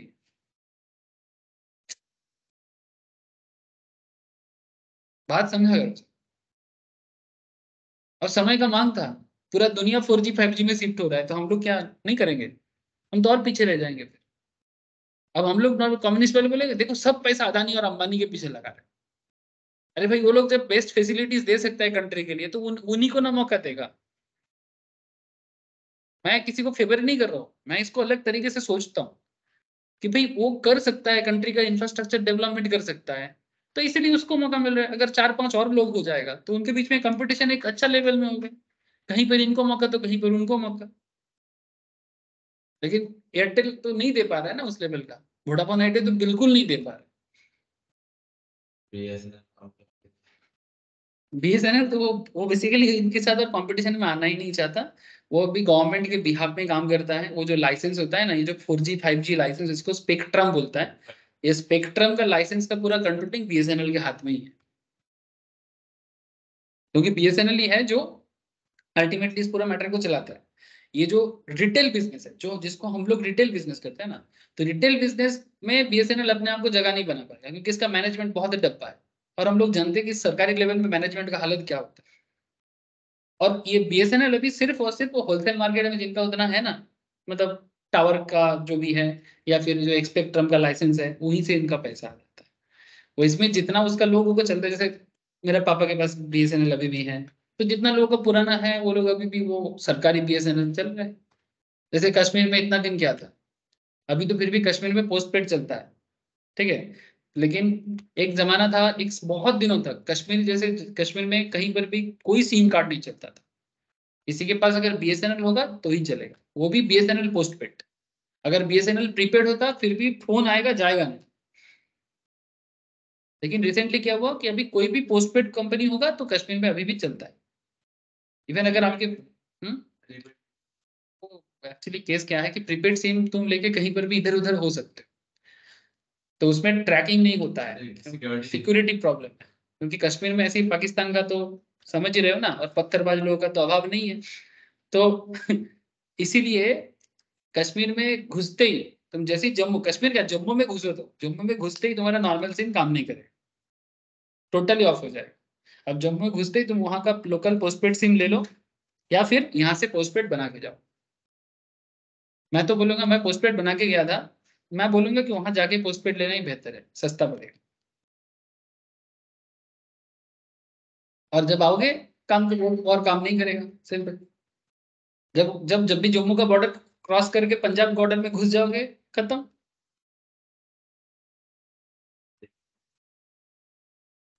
नहीं, फोन तो लगेगा सर। हाँ, हाँ जा। LLP and partnership firm are similar forms of entities but differ in their functioning, है ना? सिमिलर ही है ना ऑलमोस्ट, बट फिर भी दोनों का maintenance of accounts, method of dissolution etcetera सब कुछ थोड़ा अलग है। So they are governed by different acts and rules. Knowing their difference will help entrepreneur and as well as आपको। एक्चुअली मैंने क्या कर दिया जानते हो, छोटा छोटा पॉइंट पे ये पूरा LLP और इसका, अब देखो जैसे ये सारा पॉइंट हो गया, LLP रिलेटेड एक एक पॉइंट डिस्कशन हो गया कि नहीं हो गया? अब इसमें देखो LLP कैसे बनता है, इसका ना पूरा एक पूरा लिस्ट दिया है। इनकॉर्पोरेशन ऑफ एन LLP, मैंने LLP बनाने का तरीका क्या है, ये और कुछ नहीं है, ये बस एक पैटर्न है। जैसे किस काम के लिए क्या चाहिए नहीं चाहिए, इस तरह का। The most important document needed for registration for LLP, 2 or more person associated for carrying on lawful business with a view to profit। मैंने ये जो अभी जो मैं बोलूंगा ना, ये एक्चुअली कुछ नहीं है, आपको सब पता है, बस रीड करना है। अब देखो मैं जो बोलूंगा एक भी बात ऐसा नहीं होगा एज सच कि जो आपको समझ में नहीं है। कि बेसिकली एलएलपी बनाने के लिए क्या चाहिए, 2% चाहिए जिनको एक लॉफुल बिजनेस करना है, माने इलीगल बिजनेस नहीं कर सकते, वो तो सबको पता है भाई इलीगल नहीं कर सकते। The incorporation documents shall be filed in such manner and with such fees as may be prescribed with the register of the state in which the registered office of the LLP is to be situated। ठीक है, मैंने जैसे हमारे यहाँ पर ROC है, Bengal ROC में, वहां पर जो फीस लगेगा वो जमा करना है। Statement to be filled, there shall be filled along with the incorporation document statement in the prescribed form made be by either an advocate or a company secretary or a chartered accountant or a cost accountant who is engaged in the formation of the LLP। ठीक है, मैंने basically यही लोग तो काम करता है, इसलिए मैं शुरू में ही ये बात कर दिया कि आप लोगों के पास लोग आएगा, इसी को करने के लिए आएगा। मैं भी कर सकते हैं। अरे कोई भी कर सकता है, कोई भी, माने यही लोग तो है जिनको पता है। 3 लोग हैं, और साथ में लॉयर भी आप लोगों का कॉम्पिटिटर बन जाता है, पर लॉयर इस केस में थोड़ा पीछे चला जाता है। नॉलेज का, हाँ, उनका थोड़ा सा प्रैक्टिकलिटी का असुविधा हो जाती है, क्योंकि उनका अकाउंट्स का सेंस उतना अच्छा नहीं होता है ना, तो कहीं ना कहीं वो लॉयर के पास एक सुविधा क्या होता है, उनके पास क्लाइंट बहुत होता है। ठीक है, इसलिए मेगा फार्म में लॉयर भी होते हैं, सीए में सब होते हैं, एक साथ मिलकर काम करते हैं, क्योंकि लॉयर के पास क्लाइंट आएगा ही आएगा, किसी ना किसी मुद्दे पे आएगा। भाई भाई पे झगड़ा करेगा, कहाँ जाएगा?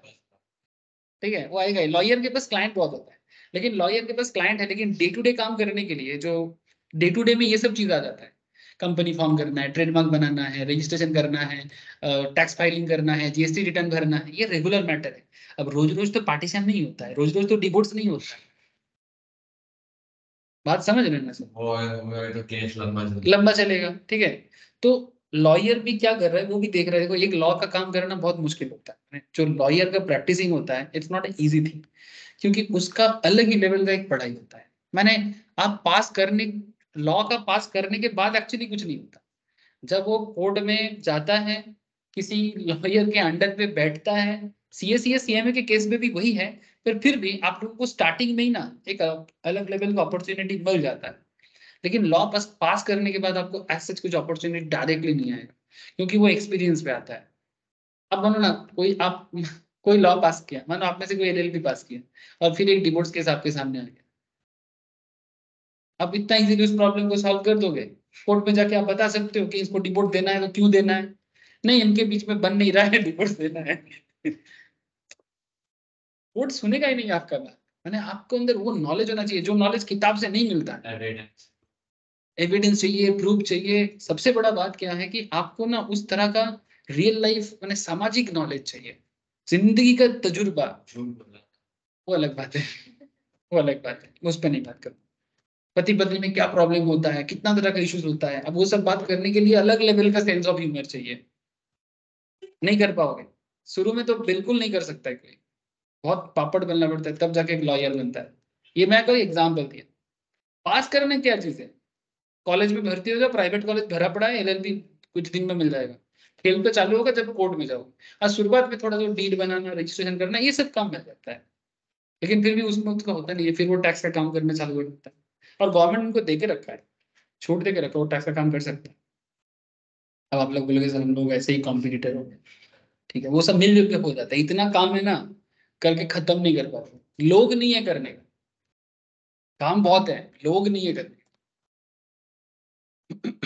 और जितना, एक बात आप लोग कान खोल के सुन लो सर, कि जिस तरह से इंडिया का करंट प्रोग्रेस है, अगर ये सही ट्रैक में इसी तरह चलते जाए और बेहतर ट्रैक में आ जाए, अभी तो बस आगाज हुआ है, मैंने कुछ सिर्फ आवाज उठा है, अब आगे आगे बिजनेस का बाढ़ आएगा, मैं आपको बोलता हूँ।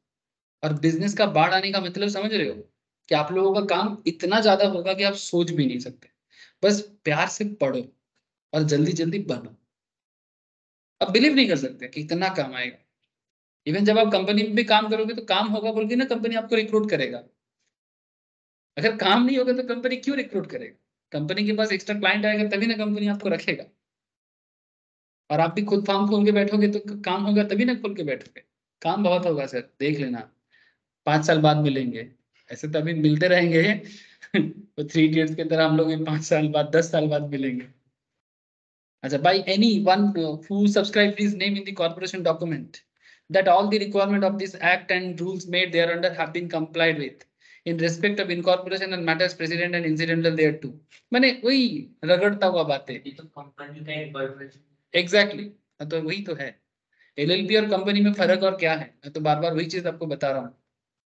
इनकॉर्पोरेशन के डॉक्यूमेंट में देखो, BPA form as be prescribe, state the name of the LLP, ठीक है। ये कंपनी सेक्रेटरी का जो एक होता है, तुम लोग एसबीसी का पेपर होता है ना, एसबीसी के पेपर में इसी तरह का चीज तो होता है, setting up of business entity. एक एंटिटी को कैसे सेटअप करना है, सीएस में एक पेपर होता है, कंपनी कैसे बनेगा, एलएलपी कैसे बनेगा, उसका क्या सिस्टम है, क्या डॉक्यूमेंट्स है, कौन सा फॉर्म चाहिए। सीएस का तो ये सब काम थोड़ा ज्यादा है, ये सब काम सीएस का थोड़ा ज्यादा है बाकी लोगों से, क्योंकि सीएस को बेसिकली लीगल चीजों पे ज्यादा नॉलेज हो जाता है, क्योंकि वो ज्यादा लॉ का पेपर पढ़ते हैं। तो सीएस इस पे एक तरह का ज्यादा एरिया बना लेता है, क्योंकि और भी चीजें हैं उनके पास जो बाकी लोगों के पास उतना नहीं, क्योंकि बाकी लोग तो दूसरे जगह में फोकस कर लेगा ना, अकाउंट्स ऑडिट पे फोकस कर लेगा सीएसईएम वाले, तो उसमें तो सीएस नहीं जा पाता है, तो फिर इसमें सीएस पूरा फोकस कर लेता है। लेकिन जगह सबके पास है, कर सब कोई सकता है। State the name of the address each of this person who are to be partners of the LLP. State the name of the address and person who are designated partner of the LLP. Contain such other information concerning the proposed LLP as may be prescribed. मैंने वही same चीज है, देखो ये कब क्या बोलता है। अच्छा, if a person makes a statement discussed above, मैंने जो अपना एलएलपी में नाम दर्ज कर रहा है, अगर उनका नाम झूठ निकल गया तो ठीक है, तो फिर वो कैंसिल हो जाएगा।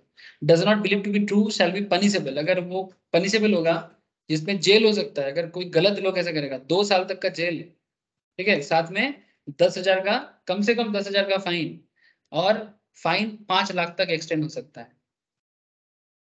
माने अगर आप कोई भी गलत इंफॉर्मेशन डॉक्यूमेंट्स में देते हो, स्पेशली अपने बारे में, माने जो एक्चुअली एलएलपी का ओनर बन रहा है या फिर पार्टनर बन रहा है। Incorporations by registration section 12 में बोला है, when the requirement imposed by clause B, C, D and have been complied with, the registrar shall retain the incorporation document, and unless the requirement imposed by clause A that subsection has not been complied with, he shall be a period of 14 days register the incorporation document, give a certificate that LLP is incorporated by the name specified therein. Rules है sir, ये समझाने वाला चीज नहीं है, इसमें क्या समझाओ, बस रूल्स है, आपको एक बार गो थ्रू करना चाहिए। इसमें क्या, इसमें समझाने का क्या चीज है, कुछ नहीं है सर, इसमें मैं समझा नहीं सकता, इसको एक बार आपको गो थ्रू करना चाहिए। अगर आप एक बार आंख लगा के गो थ्रू करोगे कि अच्छा इस तरह से इनकॉर्पोरेशन होता है, ये लिस्ट है, ये टाइप, ये स्टेप्स है, जस्ट एक बार स्टेप को नोट डाउन करके लिख लेना, और एक चीज सेक्शन को एक बार से नोट डाउन कर लेना, सेक्शन को इग्नोर ना करें सर। और एक बार आपका रजिस्ट्रेशन हो जाए तो फिर आप वही सारा जो जो पावर आपको है, वो सारा पावर आपको मिल जाएगा, जो आपको ऑलरेडी मैं बता दिया कि एक एलएलपी को जो जो पावर मिलता है, ठीक है। देखो, reservation of name section 16, change of name of LLP, इसको इसको समझने का एक तरीका बताता हूँ आपको। आप लोग डायरेक्टली एमसीए के साइट में विजिट कर लें, मिनिस्ट्री ऑफ कॉर्पोरेट अफेयर्स की साइट में, यहाँ पर जाना, यहाँ पर जाके ये देखो, दिख रहा है, देखो एलएलपी ई फाइलिंग दिख रहा है, कहाँ चला गया, ये देखो एलएलपी ई फाइलिंग, ये देखो अगर आपको एलएलपी बनाना है, देखो filing incorporation of LLP, form 3 incorporation of, for ये स्पेशली सीएस वाले स्टूडेंट जो लोग हैं उनके लिए ये बहुत इंपॉर्टेंट है कि कौन से काम के लिए क्या फॉर्म चाहिए। आप लोगों को बहुत पूछता है एग्जाम में फॉर्म का डिटेल्स, याद रखना सर। बाकी प्रोसेस देखो क्या क्या काम होता है, एलएलपी करना है, filing incorporation, information for LLP agreement and changes, notice of change in information of partners, मैंने पार्टनर का नाम बदलना है, ठीक है, notice for change of name, नाम बदलना है, मैंने बिजनेस का नाम बदलना है, statement of account and solvency, मैंने सॉल्वेंसी माने आपका बिजनेस एकदम तंदुरुस्त चल रहा है, मार्केट में लोन रिपे कर सकता है, ठीक है, वो बताना। एनुअल रिटर्न ऑफ एलएलपी, इसमें क्लिक करोगे तो ये खुल जाएगा, फिर इस पे जाके जिसका लॉगिन होता है वो लॉगिन करके सारा डिटेल्स कर सकता है। लेकिन आप लोगों को तो यहाँ पर वही स्टेप ही तो बोला है, आप लोगों को क्या दिया है किताब में, स्टेप्स दिया है कि क्या क्या करने से मेरा एलएलपी मार्केट में रेडी हो जाएगा, और सेक्शन का थोड़ा नाम देके रखा। Okay sir. अच्छा, एक काम और करना है सर, मैं आप लोगों को पार्टनर एलएलपी के बारे में थोड़ा फोकस ज्यादा किया, साथ में साइड बाय साइड पार्टनरशिप के बारे में बस उसका डिफरेंस बताता गया, लेकिन पार्टनरशिप के अंदर भी थोड़ा डिटेल्स होता है, जैसे पार्टनरशिप डिसोल्यूशन कैसे होता है, पार्टनरशिप का बिजनेस को बंद कैसे करना है। मैं एक काम करता हूँ, आप लोगों को एक बैकअप क्लासेस दे देता हूँ पार्टनरशिप रिलेटेड, जहां पर सिर्फ पार्टनरशिप के बारे में कुछ स्पेसिफिक बातें किया गया है। एलएलपी हो चुका है, एलएलपी के बारे में और कुछ नहीं बताना है, बस इसके इस नोट्स के नीचे आपको क्वेश्चन आंसर मिलेगा, ठीक है, उसको थोड़ा प्रैक्टिस कर लेना अपने हिसाब से। हाँ, पढ़िए दो। इसमें एमसीक्यू भी मिल जाएगा और सब्जेक्टिव क्वेश्चंस भी मिल जाएगा। इसको प्लीज घर पे अपने हिसाब से नोट करके रख लेना। और पार्टनरशिप का जो क्लास में शेयर करूंगा, ओके क्रिस, समझ में आ रहा है ना, उसको एक बार सुन लेना, क्योंकि उसमें पार्टनरशिप स्पेसिफिक भी कुछ पॉइंट्स है जो शायद मैं अभी डिफरेंस में नहीं बोल पाया, वो एक बार सुन लेना। तो फिर पार्टनरशिप और एलएलपी में कोई डाउट नहीं रहना चाहिए। और फिर एलएलपी और पार्टनरशिप पे जो लोग एग्जाम सामने, उनके लिए नहीं बोल रहा हूँ, जो लोगों का एग्जाम अभी देरी है वो लोग सिर्फ एलएलपी और पार्टनरशिप पे टेस्ट देगा। टेस्ट बोलते ही मुंह छोटा क्यों हो गया? टेस्ट ही तो है जो आपको बनाएगा सर। ठीक है सर, आज इतना ही है। ऑनलाइन पे कौन है? शालिनी, मानसी, समझ आया सर आप लोगों को? हाँ सर। ठीक है सर, फिर बाय फिर आज, tata sir. Bye sir. Bye sir.